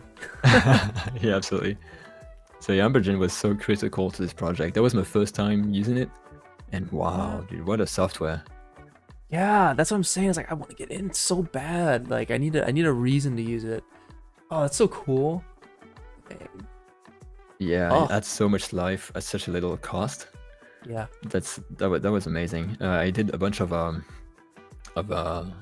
effects too in Ambergen. The sparks, namely, most of the sparks are from Ambergen, except for the big ones in the main explosion. And you cannot tell I mean, maybe an FX artist might have a bunch of notes and can tell it would be like kind of real time, but that was so effective. I'm really surprised. So I'm really glad in the end to get the license as a prize, because oh boy, I wouldn't want to uninstall the software from my PC. Those sparks at the end, like the last like 6-7 frames, look so realistic. The way they like fly into the camera. Yeah, thank you. Dude, looks so good. How was it for you? Like, because like we always tell people, like, don't center your idea on a technique or a tool that you have no idea how to do, because, you know, play to your strengths, basically. Leave some room for learning. So like in this case, Embergen was a learning, what was like your learning bucket, right? Like this is the software you're learning. How was that process for you, like in the middle of this challenge? So that's the thing. I don't put it in the middle of the challenge. My philosophy with this challenge, there was so much new stuff I didn't do before. That I placed all of the hard stuff in the beginning. I was confident in my lighting, environment, and compositing skills, because that's my job. So I was like, okay, if I need to crunch on something and have no time to finish it, I want it to be my forte, right? So I can be smart and make smart decisions. But everything I don't know if it's gonna take a lot of time, if I'm gonna do it in V1 or V10. I did it in the beginning. So Embergen was like the first thing I launched once I had not even this animation. I started the Embergen project before I had a working animation, just like a bunch of poses, beginning, middle, last frame, and working with that. Because just having the setup is so critical, because once you have the setup, you can just iterate the ABC that goes into the software in the generation, and it's still working. So it makes the entire process so smooth. And because of that, I had working setups for everything, not very early, but I mean in the first half of the challenge.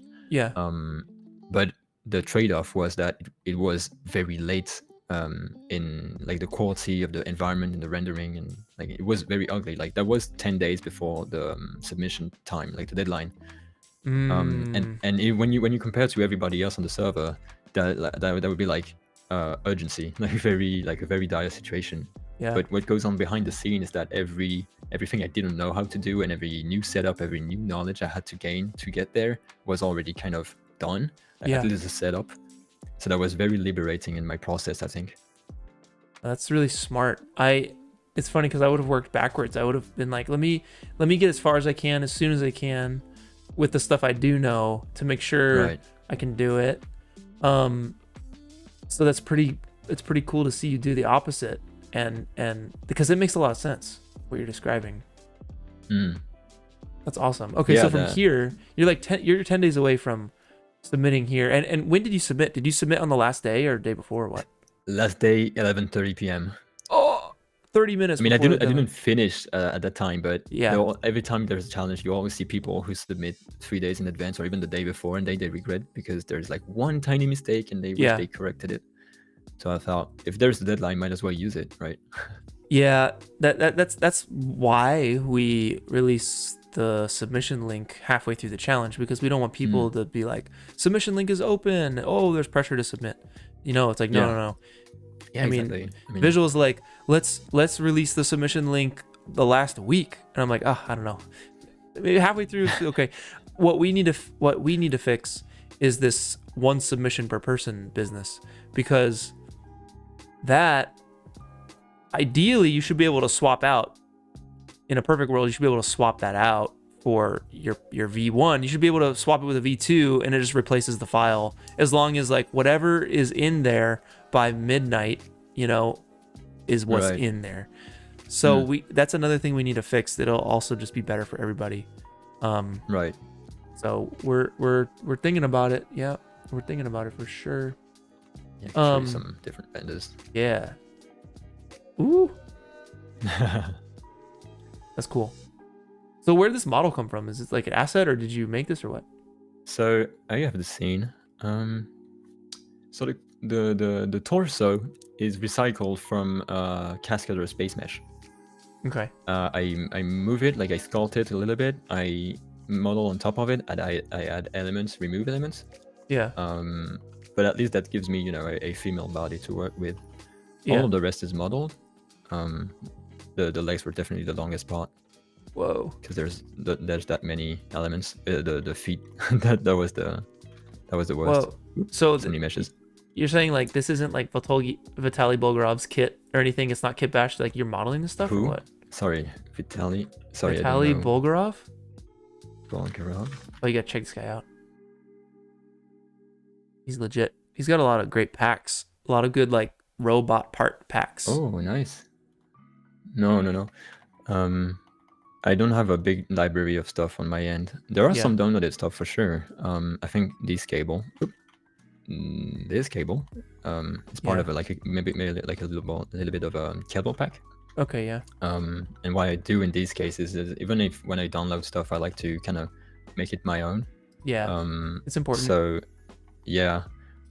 So I lay it down, I undistort it, and then I redistort it with a custom spline Okay. to have it my way, and obviously override all the materials and textures. And the helmet as well is repurposed from a free mesh, that's for sure, with Yeah. all the little details, because that's pretty long.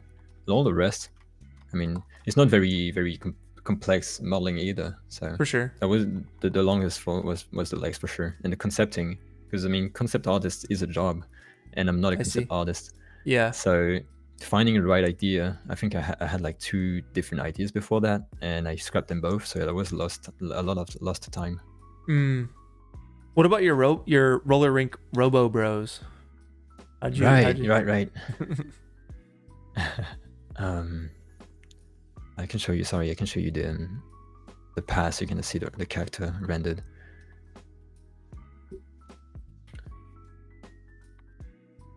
Just gonna boost the visibility a little bit. So these are much more repurposed than the main character. This is a free mesh. That's one of the guys on the server actually made it a year ago. That's cool. Sketchfab. And I replaced everything except the torso and the head. So I added. I mean, I'm gonna just launch the scene if you want. If you want to see. It's from too long ago. I'm just gonna open it myself. Sorry. Do it.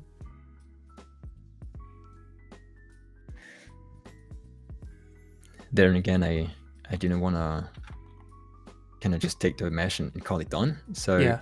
the torso and the head are kind of native. Yeah. All the rest is new, repurposed. Sometimes there's just like models of I don't know, like a building or whatever that can just reuse. Yeah. Those look like Lego wheels. Yeah, absolutely. I mean, it doesn't really matter because it goes so fast and it gets destroyed in the end. Yeah. So there's no detail anywhere. It's really bold shapes and really basic stuff. Just cylinders inside cylinders with, yeah. You just make it shiny, and Yeah, exactly. it's gonna look Yeah. good. If I just launch the materials, if you want to see, it's fraud at its paroxysm. Yes. Just very efficient kind of texturing, random hard surface and sci-fi bump maps with random bits of tape and random colors, and yeah, some variation in metal, stuff like that, and that's it. Okay, As cool. long as it creates volume and detail in the render. Yeah. And then you mentioned Cascader. Is that how you're animating the main character? Yeah, absolutely. How do you like that I went software? with it. I've never used it. I went in it and was like, oh, it's gonna carry me so much, and it's gonna be such a piece of cake, because Yeah. I saw all the demos and I was like, wow, that's so cool, and it is really cool. But I ended up hand animating everything. Oh wow. Okay. It looks really clean. Thank you. Oh, I have a before after of the animation. It didn't start clean. The V1 was horrendous.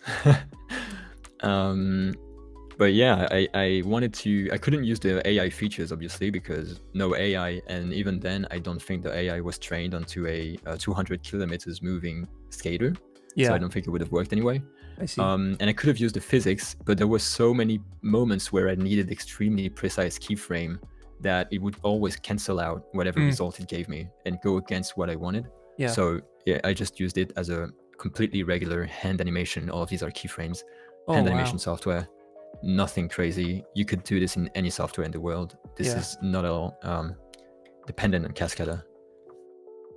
I love that. Yeah. Wow. And there was some feedback about the kick that it kind of lacked power, so that's why I fixed it. And that's why it's different in the recent render Your I remix. showed here. Yeah. Let me Yeah. see it. Yeah. Play this one through. Oh yeah, sure. Let me see.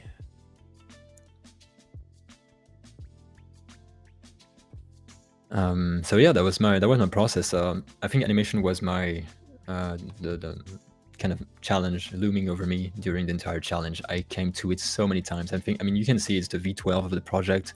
I exported 11 versions of it to override my latest version. That wasn't a oh my god talent or whatever V3's final kind of situation. Yeah. That was just so many hours invested into it, and that was probably the part where I was stressing the most over, because it's so important to the submission. Yeah, because like, you know, if the animation on this was janky, then it could have cost, like, it probably would have made top 100 just based off the lighting and the everything else. But like, oh man, a janky animation in like such a beautiful render is like, oh, you hate to see it. So it's exactly. I'm glad you nailed it. Thank you very much. Yeah. Dang. Well, those 30 minutes went by quick. Wow, already. Yeah, I don't want to eat too much of your time and the other participants. I saw some comment about the comp in the chat. That's the graph. Yeah. What do we got? That's not bad. Yeah. Okay. What is this? Different. Okay, so you think we have time? I don't want to eat too much into the stream. Tell me if it's too long. So like a minute or two. Yeah. Okay. Sure. So I split everything by path, right? I render the environment. I render the overscan for all the external lens flare around the frame that we cannot see in the oh dang in the render. Oh yeah, because I don't know if you know, but because of the lens flares, I have to render more content than we can see in the camera, so that make it like realistic or something. So that the lens flare can influence what we see without having the content, because otherwise there's no lens flare and it's not realistic, because lens flares are visible out of frame, so you need to render that content. Whoa, that's pro. Yeah, that takes a lot of render time on top of it.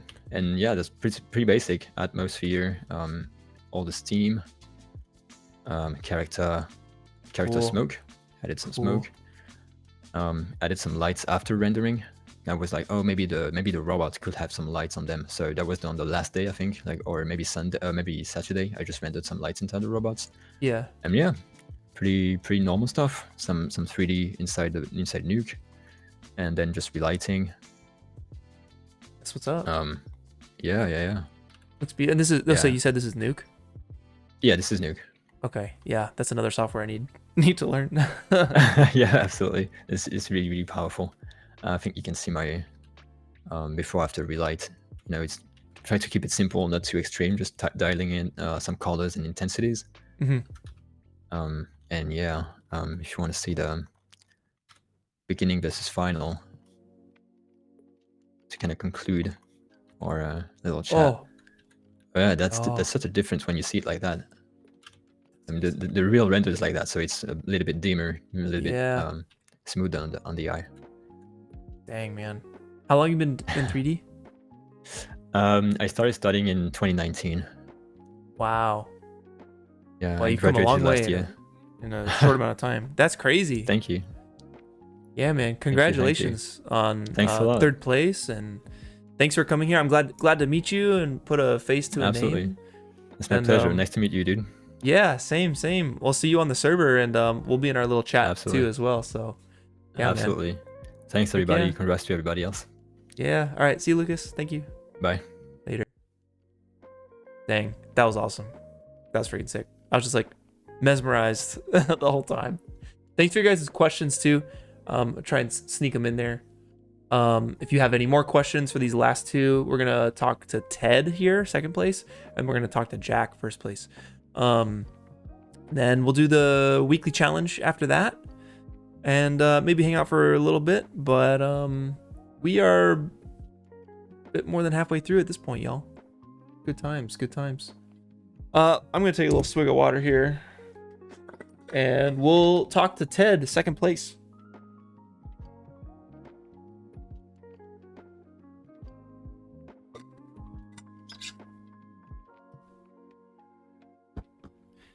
All right, Sotomonte.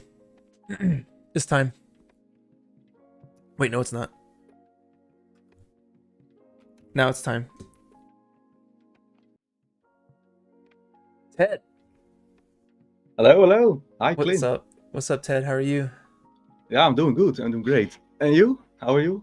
Yeah, great, man. The stream's going really nice. I'm not like, it's not too bad. Those like 4-hour top 100 streams, it's a lot. Takes a lot out of you. Yeah. But this one is chilling, so it's good, man. Yeah, really nice. Yeah, I saw the whole stream, and indeed, it was really nice to see all the art. So, sorry, I have to switch from Dutch to English, but it was very nice to see all the other participants. Yeah, it's crazy every time, man. Every time we download all the renders and we look through all the art, it's the best. It's so much fun. Yeah. Dude, your art is incredible. It's so like bouncy and fun and wacky and like so cool. So freaking cool. How did you Thank you. How did you get this idea? Yeah, I didn't had this idea on the beginning of the challenge. I just started. I really like to. That's how I work for my personal projects for the past I think few years or something. Yeah. I really like to collect things from my environment, or when I'm on vacation or something. I really like to just collect things and try to build a little world out of that. And I thought maybe I have to do something with for this challenge, because it's something I really like, and it really helped me to make something that's personal. That's so that's basically how it started. And I collected a bunch of stuff, and the first thing I did was I made a 3D model of my dog. Oh, nice. Because I really like that, and that was the first thing I thought. I have to do something with my dog. I really like that idea, so I've put my dog in the sidecar, and I thought, I don't know what I'm gonna do for the other character, but I'm just start with a dog in a sidecar. And then I was a little bit trying to make difference of trying different skies and that kind of things. And because that was a thing, I thought it would be really important to start with the sky, because my scene was outside. So I thought, I need to have a sky first. Something. Okay. I don't know why I did that, but that was the first thing. And I really liked the stormy skies, and that's something you see in my hometown a lot. It's really based on my hometown, so I thought, okay, that could work. And then I came with the idea for the tornado. And and one thing that was important for me was that I didn't want it to feel like I made a video for the challenge. I don't know if you understand totally. what I mean, but no, I do. Yeah, so I didn't want you to feel the template. So I thought they needed a good reason to make the jump. So then I came up with a tornado because of the stormy weather, and I wanted them to have a reason to jump. So that was the reason. That was the way. How I came up with the tornado. That's cool. It's really like interesting. It's like one thing leads to another, and you kind of just pieced it all together. And I mean, before I ask any more about this art, how long have you been in 3D? For 8 years. 8 years, I think. I was always interested in animation. Already when I was 6 years, I made animations in PowerPoint, Microsoft PowerPoint. What? It was I was studying. It was really weird to do that, but I was very young. So Yeah, you're like, that what the was how it started. But yeah, after that moment, I realized that I had to go to film school. So yeah, that was 8 years ago. 8 years ago, I went to film school, and that was where I touched my first 3D software. So yeah, 8 years, I think. What software are they using in film school? Maya? 3ds Max. That was Yeah. yeah, because the teacher used that. So yeah, that was the one we also used. But yeah, later I switched to Cinema 4D. That was also really nice. Yeah. And eventually I ended up with Blender. Yeah. I really love Blender. So That's cool. Yeah. So have you? And you're from? Where are you from? From the Netherlands. All right. Cool. And how long have you done any of these challenges before? This was my second one. I also did the Chasm Skull challenge. So how did you? What was the difference between them for you? Like, how did you like one over the other? You know, why did you do this one? Like after Chasm's Call, did you have good of an experience to do this one again, or you know, or another challenge, or yeah, I made was that? Oh, sorry. Yeah, I did the Chasm Skull challenge, and I made something, and it was I really liked the end results, but it wasn't. I didn't feel really connected to it. It was not. I didn't feel at home in the style and all those kind of things. So I thought, yeah, I need to do it again, and then yeah, just use the things I'm used to do. Just going for the style I always use. So yeah, that was what I wanted to do. A little bit more, yeah, personal, and a little. I like animation and movement and character animation, and that was also something that I didn't did in the Chasm Skull challenge. So I thought, yeah, I need to make something with animation. And when I saw the template for the Rampage Rally, I thought I immediately so. I really thought, yeah, this has a lot of room for animation. So Yeah. yeah, It spoke to you. Okay, that's what's up. I love it. Yeah, I know we do a lot of these like slow. You know, we'll do a character one, and then we'll do a non-character one. We'll do a slow one, and then we'll do a fast one. You know, so we try and balance it out. Now you mentioned you like collecting things on trips and whatnot. Like, are you doing that with photo scans or textures? Like, what do you collect on these trips?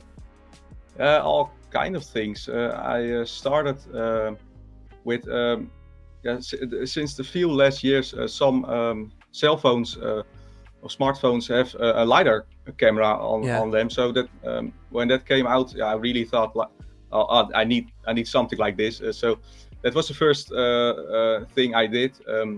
So when I was on vacation or something, I really like to. Sometimes I saw like rooms or something, or beautiful buildings or small statues, and I thought, okay, I need to scan this. So that's where it began. Yeah. And yeah, after that, I also tried to do it with, because the 3D scans are very heavy. So I thought, yeah, I need to do something else. So then I started to collect just pictures and just pictures, textures, and all that kinds of stuff. Yeah, I can show it later in my scene how I did all those kind of things. Yeah. Yeah, but yeah, I try to collect everything in every way possible. Sometimes 3D scans and sometimes just pictures or textures indeed. Let's do that. Let's switch over and take a look at these, because that leads into my other question of like how you were able to capture your dog, because I've photo scanned animals before and it's nearly impossible. So I'm wondering how you're doing that, or if it even is a photo scan, but we'll get there. Yeah, sure. Very do you nice. already? Oh, you see my screen. Yeah. Right. Yeah. So this is my screen, and oh yeah, you thought you wanted to see the dog. Yeah, this is it's just based on a picture. It's I think I can find. This is the main picture I used for the dog. Yeah. And I just projected that image onto a model. It's just a very simple model, Oh. nothing too fancy. So and this was just in the beginning. I didn't clean this up. Yeah. In the end, I did, but not in this Blender file. Yeah, so you see, it's just a picture, and yeah, it really worked for me. And of course, I can't do a lot of things with this. It's just very simple. Yeah. But it was good enough for me and for this scene. The dog didn't have to do a lot of things. Yeah. It just had to sit there in a sidecar, so that was very easy. And yeah, that's basically it. Dude, that neck. Yeah, Oh was my god. really fun to animate. That's for sure. Oh man, dude, that's cursed from any other angle is cursed, but except the angle Yeah. we're viewing it from. That's funny. Yeah, as long as it looks good in this screen, yeah, it's Yeah. okay. But indeed, if you look at other angles, you see it's a bit weird. But I really like that kind of animated style. It's something I do for years now. So Okay, yeah. yeah, I really That stretchy like it. style. Like, yeah, let me see this cat. What does this look like when the cat hits the net? What does it look like from like another angle? Oh, Well, that's, yeah, it looks, yeah, it looks very, yeah, not very correct, yeah. but as long as it looks right on this way, yeah, it's okay, I think. I love that. I love that. Like, He's- what would you call he this is- style of animation? I don't know. It's yeah, maybe some kind of squash stretchy style or something. Yeah. I don't know. It's really exaggerated or something, really cartoony. I always liked those old cartoons where everything just stretched and the It's the wacky. story. Yeah. It's very wacky, and yeah, I really like that. Yeah, I can show a bit more examples. Yeah, please. Like I did it before, also with my dog. I really like to use my dog. So this is one example I did, a few That's a year cool. ago, I think. So that stretchy style, yeah, I like it, and it feels uncanny when you use it on a real location. So Whoa. yeah, I really like that. Kind How of are you things. doing this? Is it like footage? Yeah, I really I filmed myself, and yeah, it just it was kind of hard to do because I had to film myself for a lot of times, and yeah, it sometimes it can take a few hours for just one shot, but in the end, it's just it really was all about planning and that kind of things. But Yeah. It looks great. That's fun. yeah, thanks.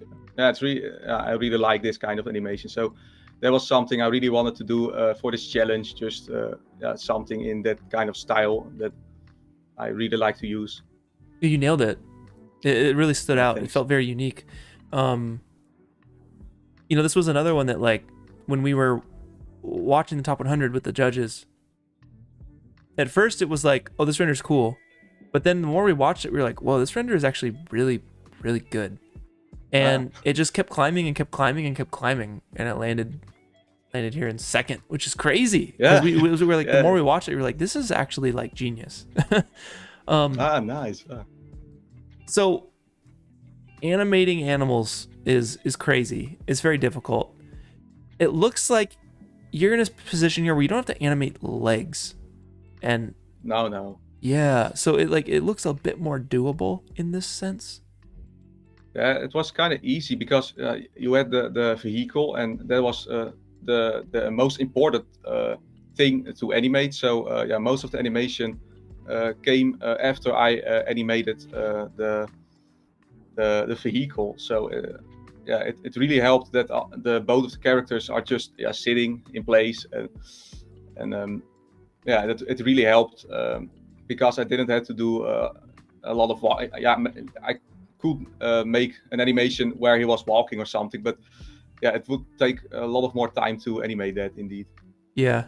So the tornado, how are you doing this in Blender here? Is it just like a bunch of particles with some like sprites, or is it volumetric, or what's going on there? It's both indeed. I have a picture, I think, of a tornado. Yeah, I thought maybe that in the beginning I really wanted to make something that was simulated or something, so it felt a bit more real. But yeah, I thought that would take quite some time, and Yeah. I wanted to spend my time on different things. So yeah, I looked at this kind of tornadoes, and here's my picture. It was really just a silhouette of a tornado. So I thought, yeah, I could use a complete simulation or just a silhouette and keep it simple. So it's just yeah, volumetrics indeed. Here's the tornado. It's just a volumetric. There was a really nice tutorial by Bad Normals about making a tornado, so that really helped me, and it's really simple. Maybe I can show a bit more. Tornado. If you guys have questions in chat, hit me with @pwnisher, and I can see it a bit easier. I'll scroll back up to see if we got any questions. Yeah, it's just yeah, I really like to answer questions. So if anyone has questions, yeah, show me. But yeah, it's just volumetric, and after that, I added a bunch of particle systems. Yeah, that stuff is fun. That's what makes it scary. Yeah, indeed. It looks very simple when before I added all those particles, but after I did, yeah, it really just used 3 layers, just the ones that are outside and very small, and then some of them that are a bit closer to the actual shape of the tornado. Yeah. And then this part where it all goes crazy. Here are the bigger parts of the animation. And I also did something with just by hand, just animating some parts by hand, like this. Cool. The parts. Yeah, you just see those roofs just for a few seconds. So I didn't have to animate a lot of things. Just a few seconds where the roofs just came off. So that's awesome. Yeah, it was really fun to do. So what was the like emotional process for you on this? Was it stressful? Was it very manageable? Was it low stress? Like, are you used to working in a stressful situation? Like, how was it? Yeah, it was not very stressful. I'm always try to I can be a very stressful person, so I always try to plan things plan things out, and I really wanted to keep it simple. It's just a small town and some green fields, so it's not very crazy like some other participants. They built real big worlds or something, but I really wanted to keep it simple, and also because I used a lot of pictures. Like I said, I really like to collect pictures and use those pictures. So that helped me to save some time, because I didn't model literally a tree. I just made a picture of a tree I saw when I was walking with my dog, and I thought, oh, I can use this tree. So I put it on a plane, and it did the job. It's very simple, but when you 2D? See it in the camera, it looks, it's just it's just a plane. But yeah, it worked. I didn't knew if it was gonna work, but it worked out in the end. So that's so cool. Yeah, that was really nice. Is the tree line in the background against the sky also just 2D cards? Yeah, that's also. Is it the this same 3D tree? card. No, that's yeah. Maybe I can show the picture. I don't know where. That's cool. I love that. I love how your world is like bent as well. Like it's not fisheye, but it's just like bent. Yeah, I really wanted to give it a bit of fisheye effect because that really helped sell the wacky stretchy animation. So I really wanted to do that, but when I added those on the camera, I tried to add those effects in compositing, but yeah, when I started animating the characters, then you saw a lot of yeah, how do you say that? Distortion. Yeah. Yeah, and yeah, when I grabbed, for example, the fishing net, yeah, and I moved it a little bit, then yeah, it had a lot of effect on the fish eye. Yeah. I don't know how to say it. Yeah, but yeah, Yeah. it was hard to animate with the fish eye lens. Yeah. Because of all the distortion. So I thought I can just use make that distortion, yeah, in the world itself. Yeah. And then I could could freely animate without all those distortion in the camera. That's so cool. So is everything just hooked up to like one big modifier or something? Yeah, just a bend modifier like this one. It's just bend modifier. Awesome. Yeah, it worked. So I thought, yeah, that's great. No, it's a really good trick. I love that. But oh yeah, I was gonna show the trees. That was what I'm gonna show. So no, it's not over here. Not here. I don't even know where I put all those images. Is it here? No. Oh, this one. Yeah, I was walking with my dog, and yeah, I saw all those like the rivers and the trees and all those small plants, and I thought, yeah, I really wanted to use that in my animation, and I also collected a few houses that were nearby my hometown, and I really wanted to to use that because it really helped selling. It really gave it a bit of realism. It kept it really grounded in the reality. Yeah. So it's like it really did feel like a real town, a real place. Yeah, and that was one of the things that was very important for me. Yeah, it had to feel like something you could be.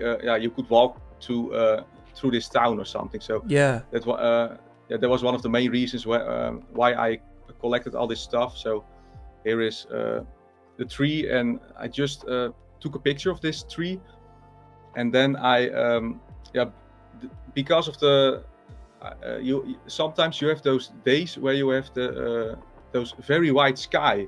Yeah, overcast. And, yeah, and that's always nice because if you invert this picture, you get a black and white picture, and you can use that as an alpha matte. So you get so it cuts the whole tree out, and you can use it in Blender. So that was what I did for those trees. I love that. That's so smart. It's like I feel like I'm so OCD, and I'm like, oh, it's got to be a photo scan. It's got to be a photo scan. It has to be like a perfect photo scan, and so it can be used in a close up or whatever. But I really like this method of like, no, just take pictures. You can take textures from it. You can take alpha from it, and like you can still use it in your scene. I love that, man. That's really smart. Everyone's seeing that in the chat too. They're like, a smart guy. That's awesome. Oh, that's nice. I have to check the chat. All good things. That's really nice. Yeah. Oh, that's nice. Yeah, I really like that, and it really helped. Creating that feeling that you can literally walk into this scene. I think that, and it's also it helps. Keep the project personal, because it's the world where I'm living in. So that's also nice to do. It's my dog, and I also used myself for the other I was gonna ask. characters. Yeah, I was like, So oh, it's it kind of just- looks like you. Yeah. Yeah, it's a 3D scan, so that's the only 3D scan I used, and then the rest, Dang, yeah, man. it's all photos. I Yeah, love I really this. like that. So good. What about the cat? Like, is this? You have any? Is it your cat, friend's cat, or just a cat? No, that's the only cat I took from the internet. I wanted to use a cat from. Yeah, I knew some people who have cats, but that were black cats, and I thought I could use a black cat, but I think it would be and not very good. Yeah, not visible. Yeah. If with all those debris in Yep. in the tornado. Totally. So I thought, just use The orange. the orange one. So you basically made all this stuff custom, minus the bike, I guess. Yeah, the bike is the only part that I got from internet. I had to make this sidecar that wasn't included, but that was the only thing I took from internet, I think. That's awesome. And maybe the pens or something. I don't know. Maybe some small parts or something from it. But I really wanted to build this world myself. To keep it. To keep it personal, I think. So that's awesome, dude. I wonder how crazy it would be if we did a challenge where it had to be all handmade assets only. No, no internet. Like you have to unplug your internet or something. I don't know. Like that would be wild. I wonder what kind of stuff we would get. But this is so cool, and like this is why it feels so unique is because like it is unique, and it is your hometown, so it feels special and different. I love it. This is really, really well done. It was cool to get you on here, man, and chat about this. It's nice to meet you. I've never even seen you on the server, so like you came out of nowhere. Yeah, it feels a bit like that. But I already watched a lot of streams and a lot of challenges. Probably already. I've watched the dynamic machines, I think it was, and I always wanted to join, but I never had the time to do it. So now I finally had some time to do it. So I'm really glad that I could join the challenges and could be part of the community because I look up to this community for a long time, and it's really nice to be a part of it right now and to end up second place. That's also really great. So it's really crazy, grateful for man. Yeah, congratulations. Enjoy all the fun prizes. Make some cool stuff with it. And we'll definitely see you around. We'll see you on the server, and I'll see you in our Discord chat as well, man. Thank you, Ted. I really appreciate it. Sure. Yeah, thanks a lot. I really enjoyed it. So I really enjoyed it. Yeah, that's what's up. Cool, man. All right, well, have a good evening, and look forward to seeing more stuff that you make, man. Yeah, sure. Yeah, and good luck with the stream. Thank you. I'll see you later. Peace. Thank you. Bye-bye. Later. Y'all go check out Ted's stuff. Link below. It seems like he's got a really unique style. So there could be some really fun stuff to watch down there. We did it. We're close. We're on to our last artist. It's going to be our boy Jack, who landed in first place. And I'm just gonna get a little snacky poo here. Got some cashews. Got some water. If y'all need to take a little break or something, go for it. And we'll get to our first place artist. You know what? Let's take 2 minutes. I'm gonna take 2 minutes. Sotomonte, let's throw us to BRB. Let's take 2 minutes and we'll be back and we'll talk with Jack, our first place artist.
We're back, y'all.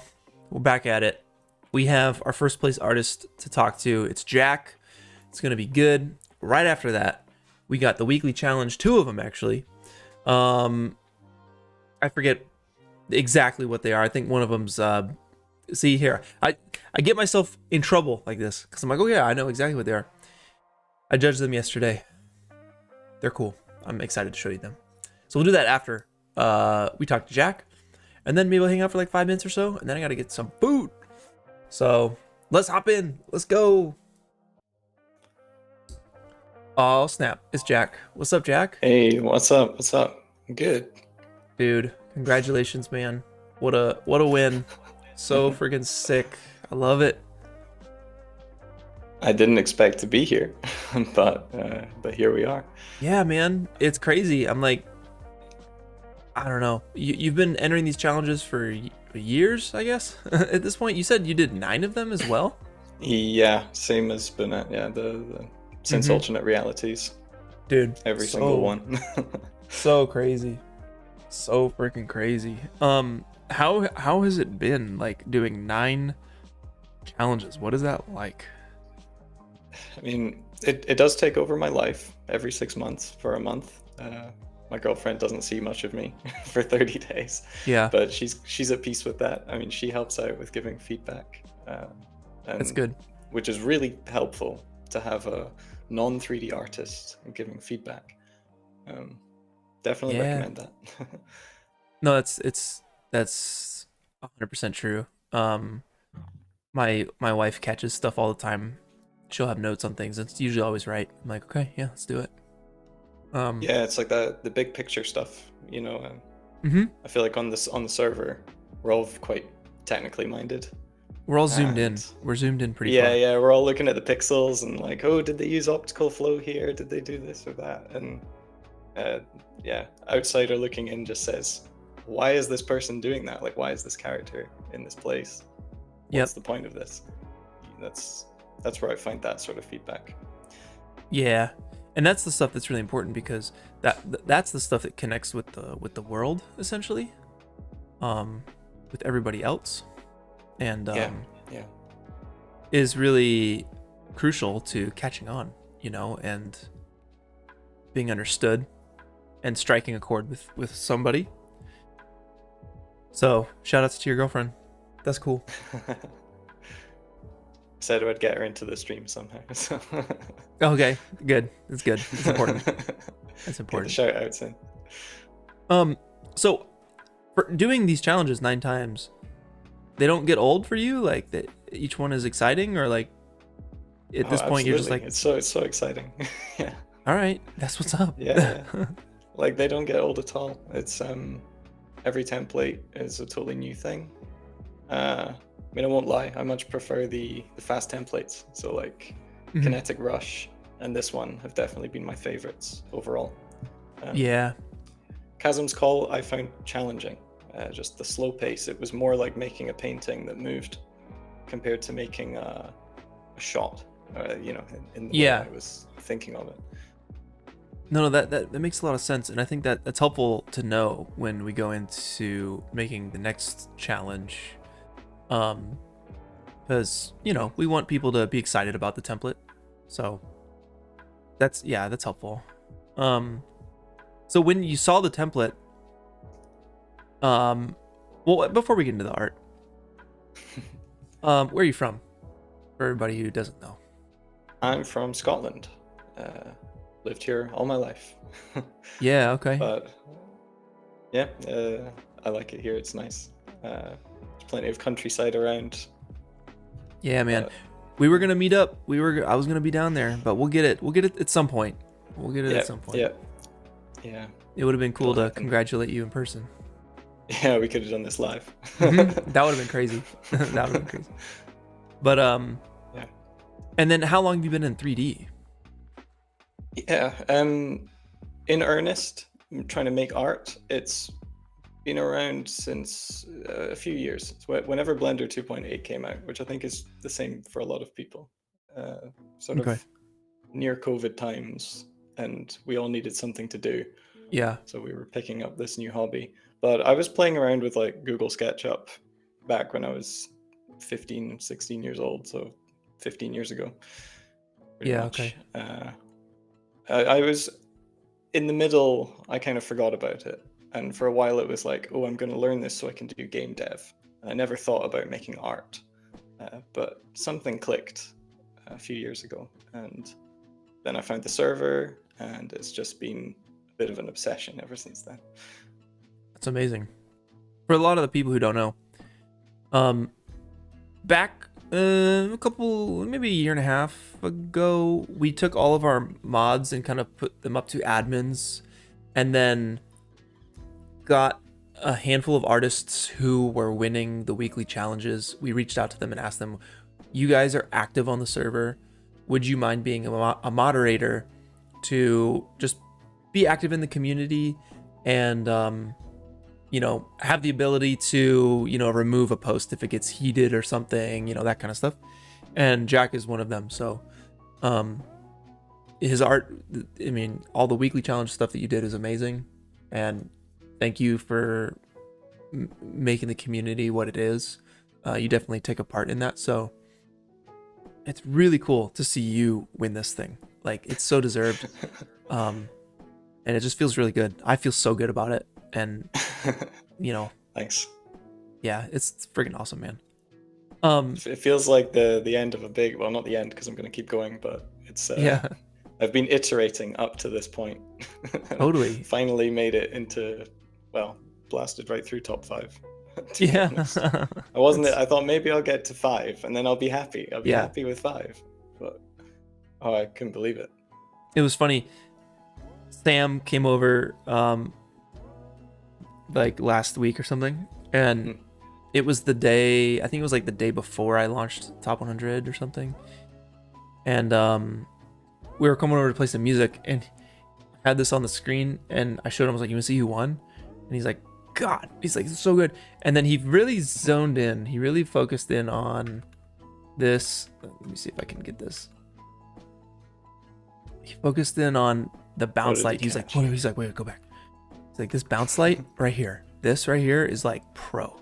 And he's like obsessed with this bounce light from this rock right here up on this. And he's like, dude, that's professional right there. I was like, that's so funny. It's just a really bright sun. I know, yeah. It just does that in the software. Yeah. But sure, I'll take it. So do you want to walk us through how you got this idea, like what your references were and stuff? We can switch over. Yeah, you can switch over. I've got the reference board up. Yeah, we see you. So, yeah, I think it started with the motion because it's the template, the vehicle template with the jump. Yeah. I think I just knew I was going to struggle if it was a car. Yeah. I know this was supposed to be the car challenge, but let's be honest, there aren't really any cars in the top 5, so maybe it was actually better to that is funny, be some kind of weird, like we've got a Prismal's, well, like a human, and then I've been flying. Ted's one is the closest to a car. Yeah, that's fair. We have a horse and a bike. But I think maybe going away from a car, it's a lot more easy to be expressive in the movement, in the airtime. Yeah. If you have a character that's there, if the character's in a car, they'd have to come out of the car somehow to seem to be doing something. And yeah, I knew if I had to land, like, it would just be. At first, I was thinking this flying machine was going to land again, but then it wasn't enough time. So instead, it was the barrel roll and then just swooshing off into the sunset. But yeah, I had from quite early on, I was looking at dragonflies and bird wings at the same time, and it kind of morphed from one to the other. Oh, until shoot. Okay. I found this one, and that really was the basis for the wing design and things. That's cool. And then I wanted to make it all transforming, so I'd found this. There was a video I found on YouTube that just showed a sort of diagram of how these wings unfold. I just kind of followed that as the base for the animation of the wings. So cool. I knew I wanted it to be colorful. It was this kind of explosion of color amongst green. It was actually a previous submission from Chasm's Call that was in my head. I didn't pull the reference for some reason. I just decided to leave it as a memory. Yeah. Because I didn't want to look at the real thing in case that ruined it. But it was this one. I did pull it up at the end. And I just, these sort of primary colors, like the blue, red, and green. I thought that was really so good. Cool. Yeah. Character pops out with the red and the tropical vibes. So that was where I took it. Okay, awesome. And then, yeah. And now you had this idea, cave hole thing. Well, I was just gonna say, but like, you had this idea at what, like the first week or the first day or what? This would be first week, yeah. I think. Well, I can pull up the V1. The very first thing. V1 looked like this, and this was in the first week. Wow. That's crazy, because that's some people's submissions. I know.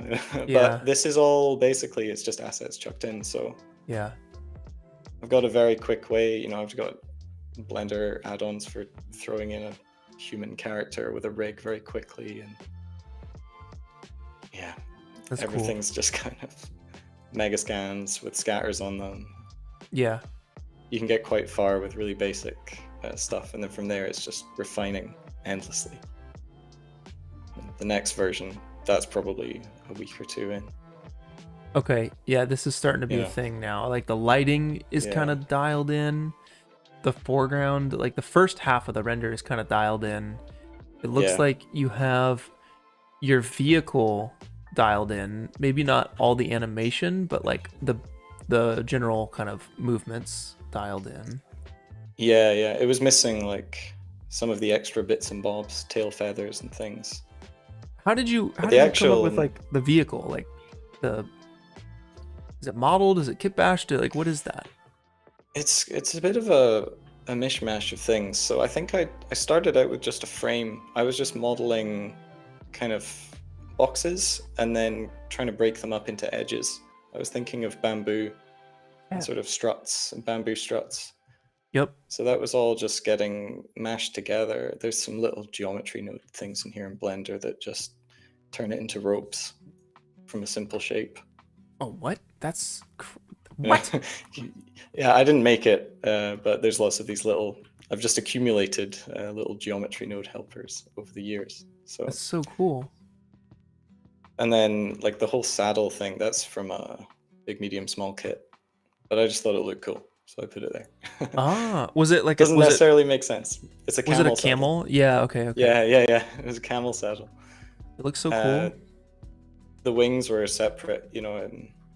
Earlier Bunnet was or someone was talking about collection instances. I was using that all over the place in this project. So, yeah.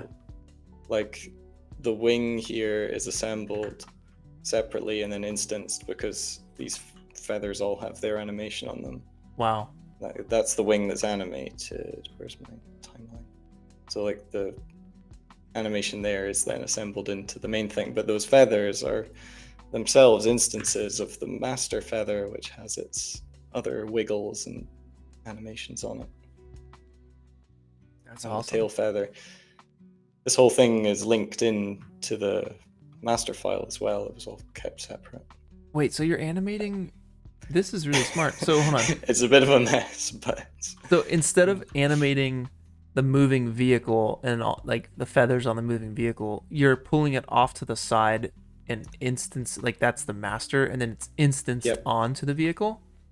Yeah, so this is the master copy over here where all the modeling was assembled, and then I attached an instance of that to the template, and that's what flies off. Some aspects of this are animated on the moving vehicle where it makes more sense to do that. So there's probably it's following the main path of the template, but then there's some wiggles and rolls and moving around, swaying around in the air. That's really smart. And so the bird as well. Like the bird is done moving with the vehicle. Wow. Yeah, that bird is like, that's another level too. Aiman did a bird as well. Just like apparently there's a trend there. Yeah, that's funny. So in Blender, that like it's called collection instances. That's what like that technique is called. Yeah. It's a good way of like, it's like an extra level of instancing. You've got your basic instances if you just like press Alt D instead of Control D or Shift D. But then a collection instance, you can just package up an entire, as much as you want, that can have baked simulations and whatever else is going on. You can just package everything up and easily have lots of them. That's so cool. I ended up doing that for my background guys as well, actually, because the sort of background vehicles that I've called the fleet. Yeah, okay. They're all flying around. They were all just instances of these guys. I make the balloon and then I assemble the balloon. And I instance that. And I made a little low poly version of my main person to instance onto these other paths, so they all fly around like that. I love that. So what was that, just one spline at a time?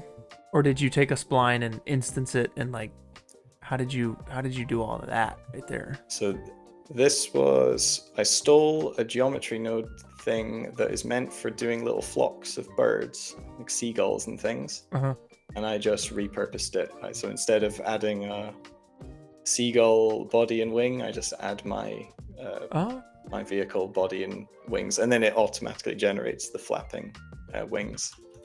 So that's all sort of procedural animation. And I could change the spread of the paths and whatnot. I'm not in Blender at all. I want to be more in it. I have it downloaded.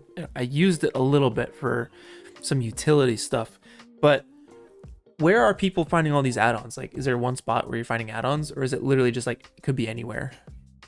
Yeah, it's mainly Blender Market, which just got rebranded. It's called Super Hive Market now for some reason, and Gumroad, and people are just selling their stuff on there. So I mean, no one likes to we all have maybe a bit of a fantasy that everything would just be free and you build everything yourself. But the way I work, I like to just spend a little bit of money on something that will save me a lot of time. Yeah. And yeah, it makes That's sense cool. to me. That's Just pick cool. up cheap things here and there and add to the toolbox. Yeah, it's a lot like Unreal Engine with the whole fab thing. Yeah. It's called fab now, but which is named after Fabricio, by the way. I don't know if you knew that. I'm just I'm kidding. sure he'll be thrilled. Yeah. I mean, he's a great advert for Unreal. Oh, that's true. That's true. Okay, this is pretty sick. I mean, keep going. I'm enraptured here. Oh, this is the main scene, so I don't know if there's anything in particular that people are curious about, but the main challenge I had to solve here was splitting it into two because I couldn't render all of those scatters and the foreground and the background. So Yep. actually, in terms of problem solving, that's probably a good one to mention. I tried to split it into more layers because I thought I was going to be very clever. And then I realized that having a foreground, a midground, and a background, it was just becoming way too complicated. And because the character would move into what I was going to call the midground, Okay. which was the rock. It's like, Yeah. well, this character is going to cast shadow on there and be influenced by the bounce lighting. So actually, they need to exist in the same space. So all of that does actually need to be in the foreground. And your computer was able to handle that just fine? Yeah, foreground and background was fine. Okay. I was smushing all my textures. There's a simplify option in Blender that just Ooh. you can just tell it to smush all the textures down to a certain size. Yeah, so 2048. Or even 1024. Like I did a test at 1024. You can't tell. Exactly. It's, everything's moving so fast. You can't tell. Exactly. When you first get into 3D, everyone's like, "Oh, get the 8K textures," and it's just not necessary unless you're staring straight at it. Yeah, I always said it was easier to replace one or two textures that you can tell are low res than having to replace every 8K texture across your whole scene to 1024. So just start with the 1024s. Yeah, exactly. I'm seeing you got I got your animation looping on my screen, and I see out at sea you have these really nice glimmers, the sunlight catching the water nicely. Was that something that you were like trying to get? You're trying to get that vibe, or did it just happen? It just happened. Yeah. What are you doing for the ocean? Yeah. It's just a shader. Okay, cool. It's a shader that I've picked up from somewhere. I don't have any secret tricks on how I made it. It's just one of many ocean shaders you can find online. But I did add some noise in just to give those like dark patches instead of having clouds. So it's not real cloud shadows. It's just like noise to make darker patches in the sea. Yeah, that looks really nice. I was picking that up from some of the references. I think this was my main island reference. And you get these kind of patches at the back. From the clouds, you're saying? Well, I don't actually know if that's from clouds or if it's just from the patterns of the sea, the different depths. But whatever, it just has to look like that on the frame.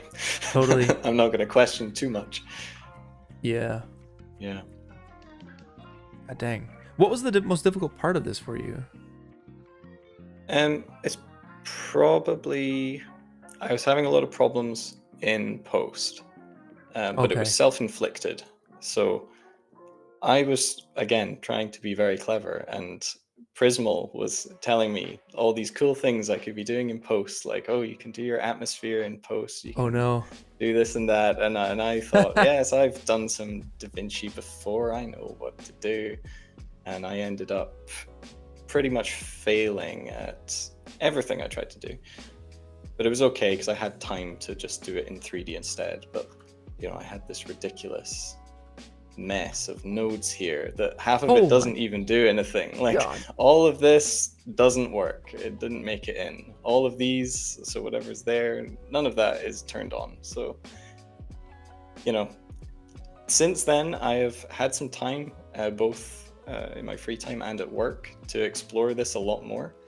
And if I went back to it now, I'd be feeling a lot more confident. Okay. So for the next one, maybe.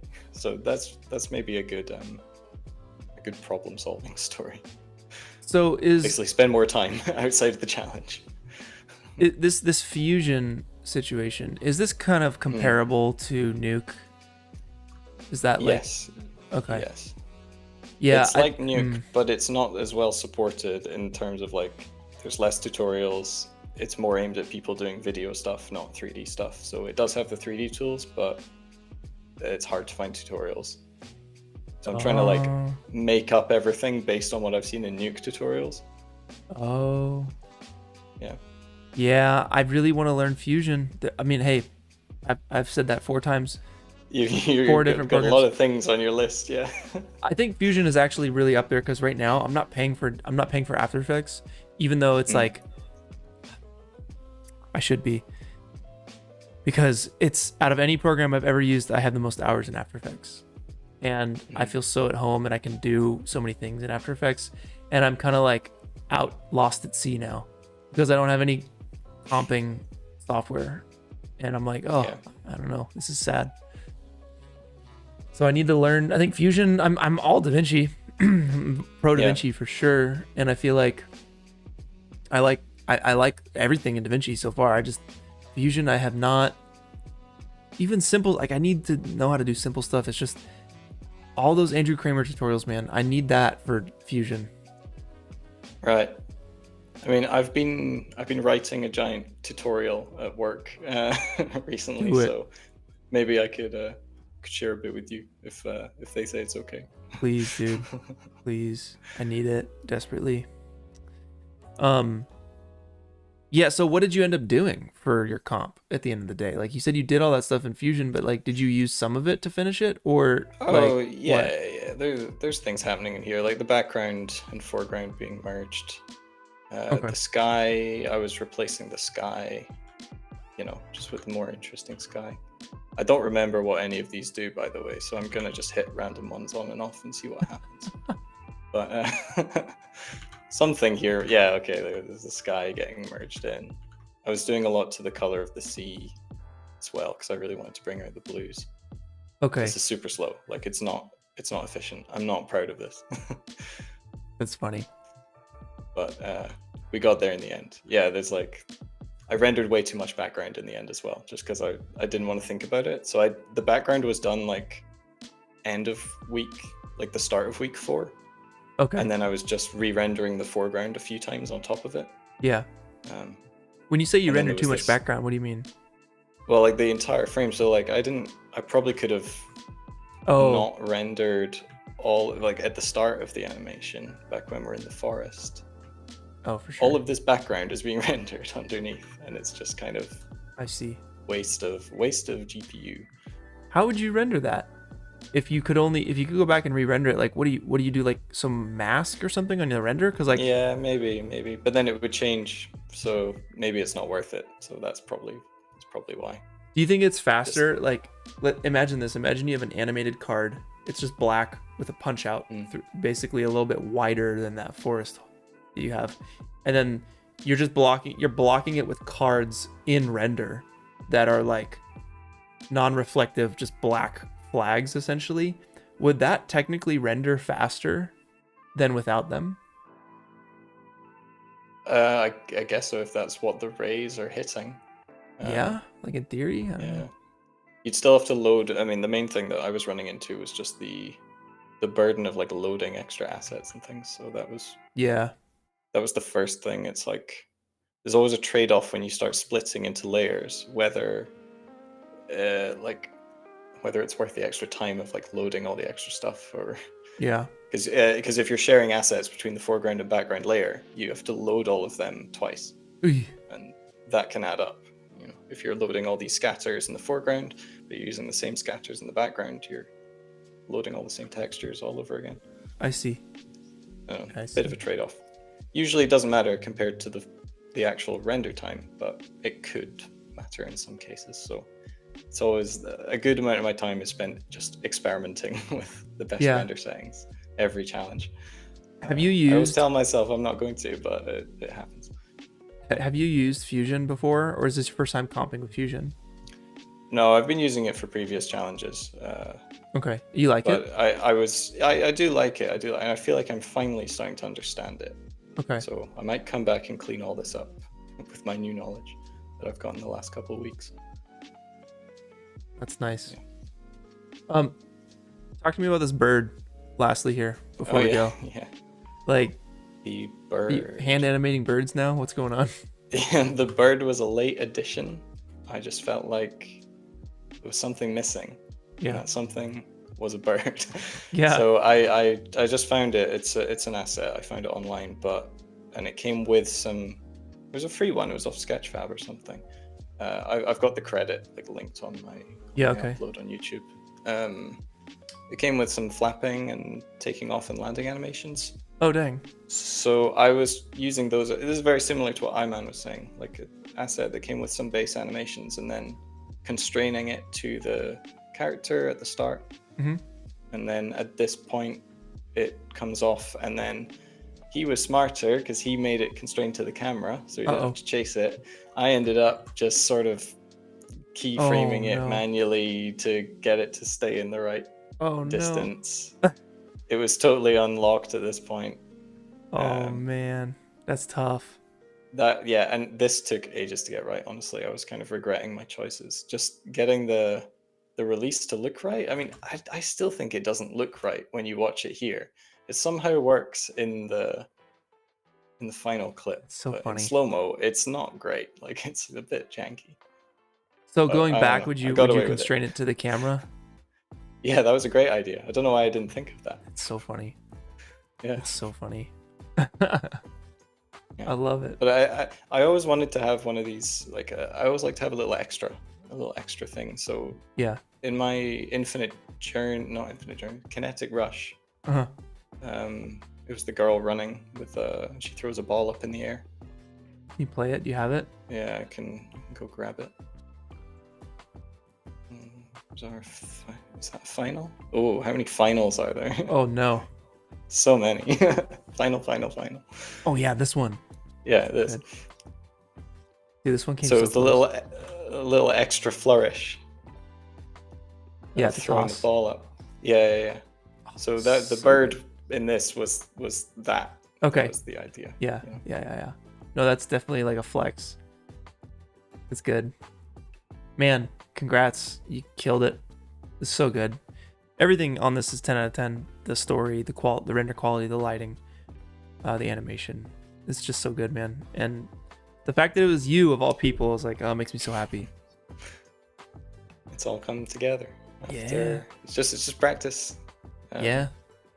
I started with no particular knowledge. I just kept showing up for the challenges. So, I Do it, y'all. anyone can do it if they just show up. Yeah. Stick For around. real. Dude, well, that was awesome. Thanks for taking the time. I hope you have a good rest of your evening, and I hope that our in-person meeting is what's the word? It'll happen. It's gonna happen. Earlier, you said in the stars earlier. It's in the stars. Yeah, it's in the stars. stars. Oh, good job, man. Congrats. Thank I think, you. I Thank think you we're so gonna much. call it here. Yeah. Follow Jack, guys, down in the description. Got all his info and whatnot. And I'll see you soon, man. I'll see you very soon. Yeah.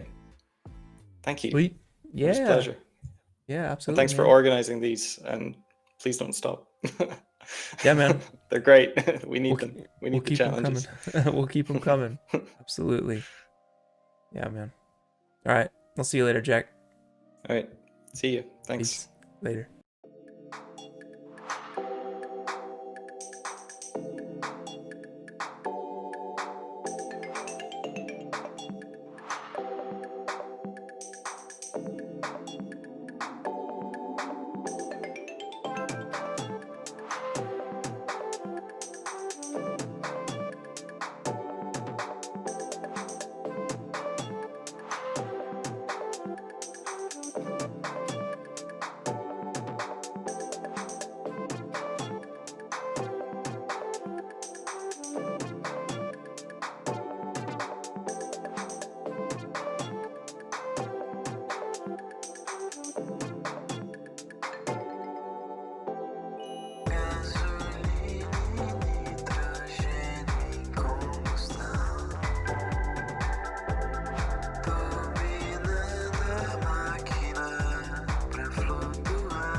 It's time.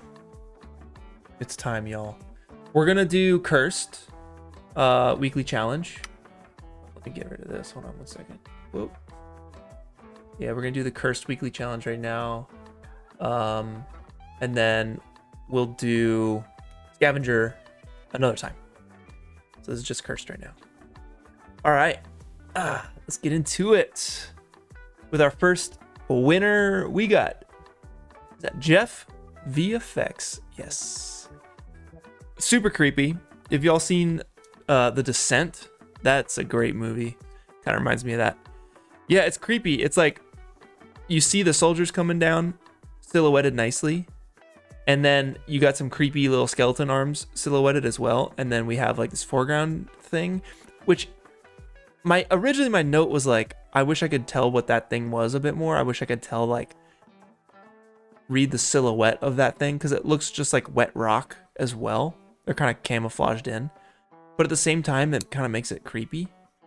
So maybe there's a mix between, I don't know, it's a fine line between I want it to be obscure but like tell that something's there, but at the same time I want to know what that thing kind of looks like a little bit. I don't know, it's tricky, but I think it's awesome. Yeah. All right, next up we got, who dis? Corte? Corti? Very fun, very classic. You know, the old rain cloud. But it's well rendered, it's well lit. The lighting's very nice there on those vibrant yellow flowers in the grassy field. It's really cool. I feel like the density of the rain might be a little intense, a little dark up top. But overall, I really dig this one. I think it's very cool. Good job, Corte. Jeremy, yay. I love this. Yeah, the old social media. Curse of social media. It's tough. I don't know. Do you guys think social media is more of a positive overall or more negative overall? That's a tricky one. That's a debate for the ages. But I don't know. This one felt right. It put me there in this environment. Felt very creepy, and I really liked it. So congrats, Jeremy. We got Poly Punch. This is terrifying. Reminds me of, I was listening to a podcast about a cursed doll, and there's this sailor doll. I forget its name, but it's kind of like this vibe, and it was in this dude's attic, and the guy who owned the doll treated the doll like it was his son. It was so creepy. It was so messed up. So I think that doll is on display somewhere that you can go watch it. Somewhere in the UK, I think. But yeah, this one's sick. I love it. That face is just like disgusting, sagging and like, ugh. Oh, good job. Good job, Polypunch. And our last winner. Oh, we got our boy Under. Shoutouts to Under. Also a moderator on the server. Always making good art. This is cool. I love the intensity of it. I love that like closer, wider angle lens. Good colors. Yeah. Just friggin' thumbs ups all around. I dig it. Congrats, Under. And y'all know we get into those honorable mentions, so we got a handful for you. These are also getting points on the server. All this stuff, by the way, y'all are getting points on the server that goes towards your rank. So you're unlocking like Pokemon gym badges, but for art. It's pretty sweet. Scribblesaurus Rex. Absolutely disgusting. I love this is like a watermelon creature or something. Ugh. Those two seeds down by its abdomen at the bottom just remind me of watermelon. I think this one, I'm seeing too much of it. I need some more lighting that suggests what this thing looks like, versus just showing me what it looks like 100%. You need to hide some of it, I think. But it's super creepy. I love it. Next up, we got Sebin. This one is disgusting. I love the context and like the idea here. I think it's really, really cool. It's just a little too dim. We need a little bit of bounce light, maybe some edge light on the torso. I need to be able to read a little bit more of the shapes down there on the bottom half of the screen. But I can tell what it is, and it's disturbing. It's very disturbing. I like that a lot. The skin is a little waxy. I think you could work on the skin shader just a touch. But that idea hit just right, and I see where you're going with it. It's really good. Probosky is next. This one's just really cool. I love those colors, love those shapes. Render quality is great. Yeah, very, very fun. I think framing, you could probably work the framing a little bit, crop it in a little closer, move that sun in a little closer. I don't think you need all that empty space on the bottom left there. That's just me personally. We got Pollux up next. Oh my God, this one. Whoo! There's a little bit of like that 3D model vibe going on. Like it's clearly a 3D model, but just the context of this is, or I guess the content rather, is so disturbing to me. The lighting is so good. That creature in the back is so scary looking. It reminds me of 28 Years Later. Yeah, very disturbing. Really good stuff. Mighty is next. This one's okay. So this one's great. Lots of good detail here. Good render quality. I think it's just the lighting, and you could probably use a bit more contrast. I'm seeing too much of the room. I think we need to art direct the lighting a little bit more. Look at some reference of some attics in movies, because it's just too lit. It's too lit overall. It's not a comedy, you know? It's kind of spooky. So how would a spooky movie light an attic like this? Go take a look at some of those references. I think you could just dim it. You know, you might be able to make all these changes in Photoshop, perhaps. But yeah, that's pretty sweet. Mangorian is up next. This is cool. I love the style. Cool creature. I love like the glitchy effects on it. I don't know. I just love this. It's a good vibe. It's like a graphite drawing or something. Boral, I think, is next. This one's cool. I like the creature. Fori, rather, yeah. I like the creature. It's really fun. This one is a little tough though, because like I can't really tell at first glance like what the creature looks like. So I would work on the background and kind of you want that creature to pop out from the background a little bit. It's all a lot of the same kind of colors, so it's difficult to tell what's going on, especially with like that liquid blood splash going on. I don't know if that's part of the creature or if that's like something the creature is doing to someone behind the camera. I don't know, but it's just a lot of like mysterious shapes, so it's difficult to make out. You can maybe help with a little bit of edge lighting, perhaps. I know Manishka does a really good job of this with some crazy creatures, and you can really tell what's going on. I'd take a look at Manishka's work actually too. We got Lon next. Yeah, good lighting. Really, really good lighting. Really, really great render quality as well. It's very sharp. Looks great. That ground looks nice. I think the thing that struck me with this was the posing and the face. I feel like her hand, it just feels a little too small.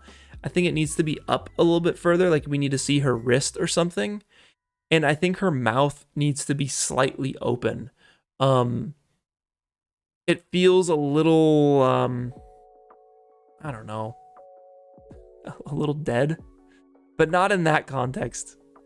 I think we need to see more, like, look at her neck. That looks so painful. I think we need to see more pain on her face. And like, she needs to be like, I guess I'm imagining The Thing.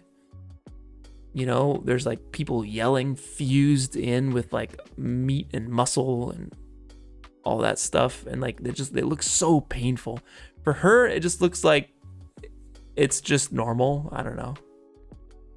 So yeah, I think it's just the facial posing on that one that could use a little bit. I don't know if this is Curse or Fusion X is up next. Yeah, classic Junji Ito. If you guys never read Junji Ito's work, it's really creepy, really messed up. Very unique. Yeah, this is a good recreation of it. Super disturbing. Ugh. Great job. Really good job on it. We got Ensemble next. This one actually, like, even looking at this now, out of all of the renders, this one's hard for me to look at. So shout outs to you for that. That's really difficult to do. And it's just a drawing too, which is crazy. Not just a drawing. Not like it's any easier or anything, but yeah, congrats. Billy Cobb is next. This one actually freaked me out too. This one legit freaked me out. It feels real. I'm like, this is not chill.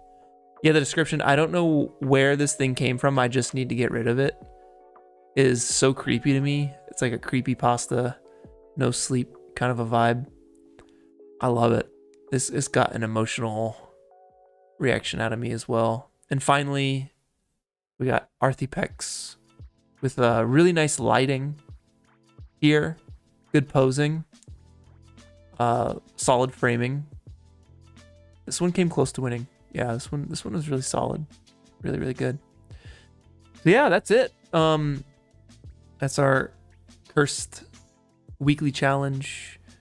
We'll get Scavenger later. Honestly, I thought yesterday was Friday. I thought yesterday was the end. And I judged it based off of a day early. But then they were like, yo, you got like a whole day's worth of submissions that you need to check. And I was like, let's see if we can't just like pull this real quick. There's too many good ones at the end. I was like, you know what? We got to get it. We'll get it later. So we're almost caught up, y'all. We're like so close to being caught up. We're going to make sure we get everyone's points distributed. We did all the judging throughout the challenge and everything. So you guys are going to see some boosts here pretty soon. Unless the points were already distributed. They may have already been distributed. But we're going to get the server updated with all the winners. But heck yeah. That's what's up. So we can switch over solo. Yeah. I'll chat with you guys here for like 5 minutes or so. And then it's time to get some food. That was a good stream. Thank you guys for joining. That was cool. We just about wrapped out the Rampage Rally challenge. We got the all renders montage coming out tomorrow. We'll do 9 a.m. Pacific Daylight Time.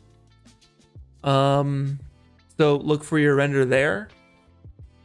And shout outs to Sypo for putting together the like time code situation in the artist index, so you can click the time code and find your render. Yeah, good times. If you guys have any questions for me, I'm happy to answer for the next 5. we're gonna start pretty soon here on the next challenge.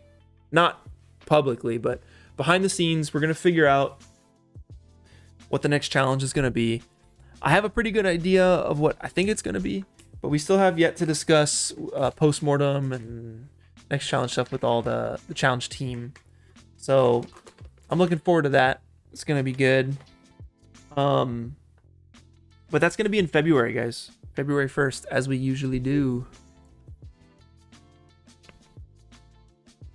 I love it. Scratch, I'm already ahead of your question, my friend. Already got you. Yes, Astro as well. If things go according to plan, like this one will be quite different. I'm curious to see how that works. Oh, 40, no problem. Yeah, no problem at all. Do the next challenge in Blender. You know what? That might be a good one. You know, it's tough because I feel like if I did the next challenge in Blender and I streamed it, y'all would just be pulling your hair out watching me. Like, it would be comical for like a couple hours on stream. Just be like, I don't know what to do. It would literally be like me watching tutorials on stream. I feel like I would need to prepare myself for those streams. Or have someone on stream with me, helping me through Blender. And then each stream is like a new person helping me or something. That could be interesting. Maybe we'll get Blender Guru to join us. He hasn't judged yet, I don't think. We get Peter back. Maybe get Ian back. We'll see, but they're all busy boys, you know? Could we change the white background in weekly winners? Yes. Yes, we can. It's quite bright. I think we're gonna swap, or not swap, but reconfigure the weekly winners like visual vibes. We were actually talking about that beforehand. It's a lot of work for Sotomonte to go in and add all that art one at a time to reframe it and everything. I think we can do it more efficiently. And like that background is so old. That's from when we like started. That's from like 5.5 years ago when we started these things.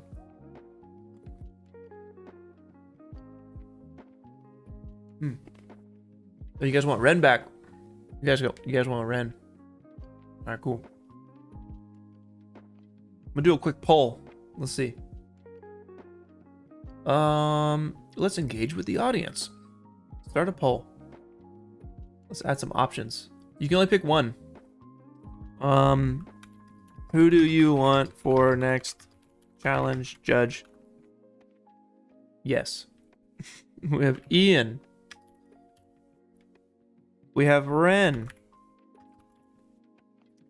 We have Blender Guru. And we got Peter France. Boom. Pick one. I'm just curious.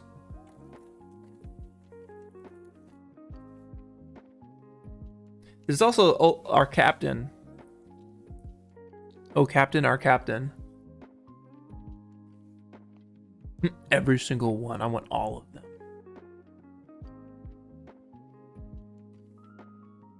Yeah, old Cap was good. Ooh, Blender Guru's taking the lead.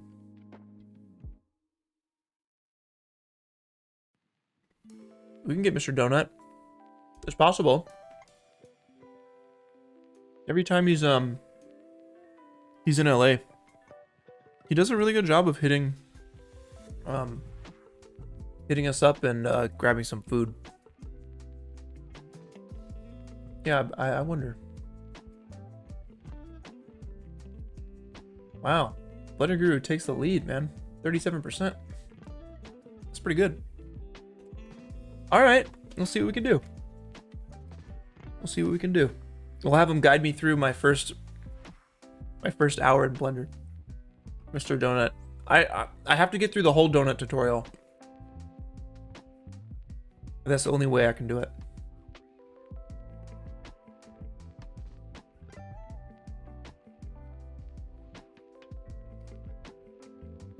Scratch, you said that the idea that we had for our 11th challenge before we came up with Rampage Rally was dependent on a sponsor before we pivoted. Is the next challenge idea of similar nature? Well, it really comes down to what the moderators, or not moderators, what the challenge team, we still have to discuss. I have my ideas, but again, we hadn't discussed yet, so we have to chat about it and see. So I can't really answer that at this point.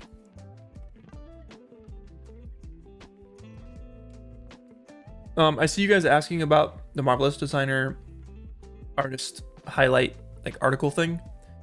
I don't have any news on that yet. I also hadn't checked email. I've been at Camp Mograph for the last like week or so. But I probably doubt it's out yet. It'd be pretty quick after the challenges. It's only technically really been a week. So I'd probably give that a couple weeks, to be honest. Diego, what's my biggest goal in the arts? Man, geez. I don't know. I feel like that changes probably from time to time as I get older, perhaps. I don't know. I think we were doing a whole XP Pen thing. Like XP Pen did this little spotlight with me. They came over to my place and like asked me some interview questions. And they asked like what's like the ultimate art or like art piece or something. I forget. And I said something along the lines of like, I think the best piece of art connects with the most amount of people as deeply as possible. And there was like a third part to that. But I don't know. I think it's a pretty good goal to connect with the most amount of people as deeply as possible. I mean, what else could you ask for, really? But at the same time, I like to enjoy making the art. I like to have fun. And I think a lot of the art I make starts from a place of this is fun. It's exciting.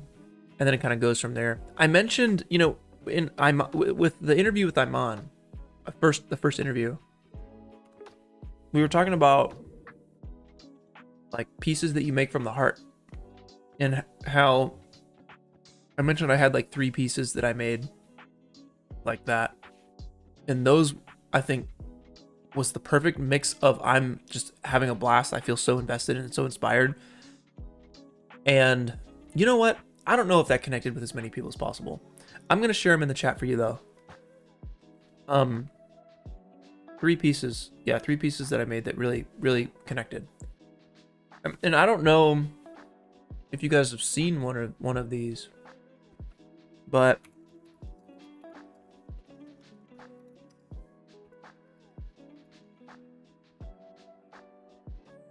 I've talked about him here on the pod or on the channel before. His name is Mount Shrine. Mount Shrine. He's an ambient music artist who, unfortunately, COVID got the best of him. He's from Brazil, and I think he passed like 3 years ago. So sad because he was so good at what he did. And originally, I was gonna make a music video with him. And one day he stopped answering my Instagram messages, and I've been in contact with him for about a year off and on, telling him, man, I love your music. I make a lot of my art listening to your music. Here's the piece of music, or here's the piece of art I made. I listen to your music. If you ever need anything, let me know. And I did that for about a year. And finally he hit me up and he was like, let's do it. And I was like, yes. And he sent me his album that he was working on that wasn't released yet. I'm like, oh, this is so cool. I started thinking of ideas. And then I messaged him, and he stopped messaging. I didn't know. I didn't think it was for one reason or another. And then like a couple days later, his music partner who he collaborated with on the album reached out to me and told me that he passed. He went to the hospital because of like a sore throat or something, and then he just never made it. It was from COVID. Him and his father passed, and I couldn't believe it. I'm still sad about it. And yeah, man, he was just the freaking best. Yeah, so just made such great art. So I made a piece. I finished that piece that we were originally gonna do together, and years passed, couple years, and then I was on an airplane listening to one of his albums, thinking how cool would it be to like mix this overhead flying kind of terrain with this music. It's the perfect mix. So I hit up the label, Cryo Chamber. I said, hey man, and by the way, if y'all don't know, Cryo Chamber is a dark ambient music a label. They put out all this great dark ambient music, right? Like mixes for rainy nights, all that stuff. And the main guy, his name is Simon. He does all the artwork in Blender for all like a bunch of the label stuff. And he is Atrium Carceri. That's his like dark ambient label, or not label, but project. And I was listening to Atrium Carceri when I was like in high school, which is wild. So I hit him up and I was like, dude, I want to do this. Like, he's like, go for it. So then I made this. Finally, okay, long story short, boom, post this. And I did that for Caesar, who is Mount Shrine, because I just had to. I had to. And that was 9 days in Unreal Engine. And every day I was on that, I was just a joy. It was the best. I had purpose. I was connecting with Caesar on a different level, doing it for Caesar. And I think the art just turned out so well. To me, at least, I'm so proud of it. And I don't know if it got a lot of views or what or anything, but that project hit really, really good for me. I wish more people would see it. So go check it out. The other project that hit for me was the one with Disaster Piece. Being able to work on his Standstill album, like do the visuals for that, was really something else. You can see that on my channel. It's like, I don't know, 10, 20 videos down on my channel. Low poly ambient music or something. And I mean, that working with him was a dream, because like I've again been a fan since like I feel like high school, little after high school, maybe some college. So that was another time where like the heart was involved heavily. The Camp Mograph piece, the one I did about like the dock, I did an Unreal Engine tutorial about that. That one was another one where the heart was heavily involved. And those projects are they hit different. And anytime you can find projects like that, like go for it. I was watching a documentary about Hurricane Katrina on Netflix a couple weeks ago. Y'all may have seen it. It was #1 for a while. And at the end, episode 3, it was directed by Spike Lee. And it was just interviews with the people from the first 2 episodes. And one guy was a saxophone player. And at the end of the episode, or the documentary rather, he played a little piece. And Spike was like, oh, what was that called? And he said, spur of the moment. You know, people laughed. And then he said something that really stuck with me. It was, he's like, I can feel my ancestors inside of me. Because like, God damn, I'm forgetting the name of the town where they do Mardi Gras. New Orleans, yeah. Thank you. It's a very musical city. And it goes way back, the musical roots. And he said, he's like, I can feel my ancestors inside of me, and I have to play music to keep them alive. And I was like, God dang, that's, wow, what a reason to create, and make art, and make music. I'm sitting here just making stuff because it's fun, as a lot of us are. But I think like the more life we experience, the more reason we'll have to create. So I look forward to that. But I've only glimpsed like that reason being so strong a few times. And it's definitely like the ultimate version of creating. So that's a very long answer to your question. What's the ultimate art form? I forget what it was. I don't know. Biggest goal in art. Yeah.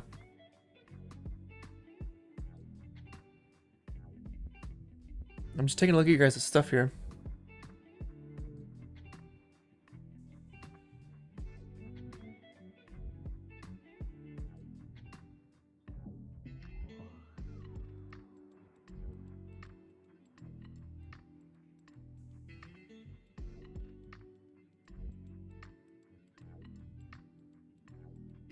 Have I thought about introducing more music related stuff to the server?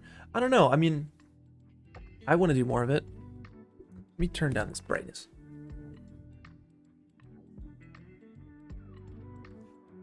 I could. I want to protect that hobby as much as I possibly can. I don't want to. I just want to do it for fun, you know, and not feel obligated to do it. But yeah, I don't know. I'm really starting to think about doing music live streams. I don't know if I would do them here or on a second channel. Probably a second channel. But I just need to make it. I need to like come up with a name. I think I have a name. I just hope it's not like double dipping on another person's thing too much. I don't want to do that. 2026 challenge release date February 1st, y'all. February 1st. Yeah. All renders montage comes out tomorrow. Get on that. If y'all hadn't seen my touch designer video, go watch it. It needs more views. I don't know what's happening to YouTube. It's also tough. It's a new program. It's also an hour long video. But if you want to go check out some interactive audio reactive art kind of stuff, go check out the touch designer video. A couple videos back on my channel. Who won the CAFT prize? I don't know yet. They may have emailed about it. I've just been away for a week at camp. But they usually take a couple weeks to go through that anyway.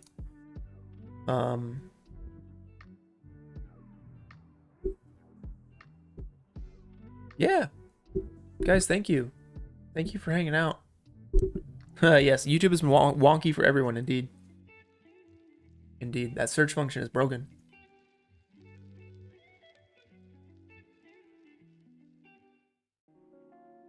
Timo, you say the all renders montage must have taken a while with adding all the names. You know, it's funny. It's always been a kind of automatic process. Sypo wrote a script that allowed us to export the XML from DaVinci, import it into After Effects. It reads all the names automatically, and we have to export this like 5-hour long clip, which has to be broken into two because it's just too big. And it's like 50 gigs, and it like slows DaVinci down when you bring it in. That's how we were doing it in the past. One time, I did it manually. I did it name by name. It was dynamic machines, and I typed like 2,400 names. Oh my god! When I got to India, because I can get like Michael, Josh. Like I look at Josh for like 1 second. Josh, okay, Josh. When we got to India, I was like, I hadn't heard any of these names before, so it was like letter by letter. Like, oh, dude, my eyes hurt so bad. But now, Sypo leveled it up. He actually wrote a script for DaVinci that reads it in DaVinci, so it's all just automatic. It's the best. It's so easy now. It reads the file name. He's got this like file renaming script he wrote for the Google form, which renames all the files to like based off of your name, your Discord, your country, key pieces of info that we'll need, the category of your render. and it allows me to like really quickly access that info. So shout out to Sypo.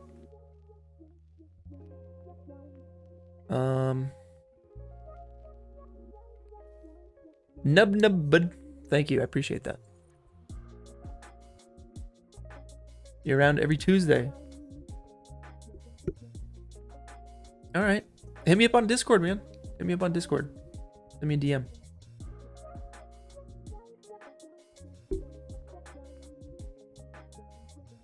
Dynamic machines gave us PTSD. Visual is a different person from that challenge montage process. Yeah, dude. I think Visual edited the all renders montage on that. He almost died.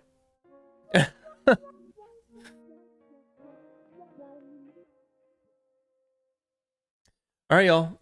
It's time to eat. Time to eat some lunch. Got chicken and rice sitting in the fridge. Thanks for hanging out with me. I really appreciate you guys. Shout outs to Sotomonte producing the stream and everything in the background, getting all the artists ready to go, make sure they sound good. All the artists, thank you for joining me. And everyone here, y'all are the best. Thank you for joining the challenge, participating. Get on those weekly challenges, all right? Get on those weekly challenges. I'm gonna do my best to keep up on the judging on those. But it's a great way to keep everything moving and to train for the next challenge on February 1st, okay? 2026, we're gonna get it. But I think that's it, y'all. I really appreciate you. Enjoy that all renders montage tomorrow. And that's a wrap on another successful challenge. All right, y'all, be good. Have a good weekend. Peace.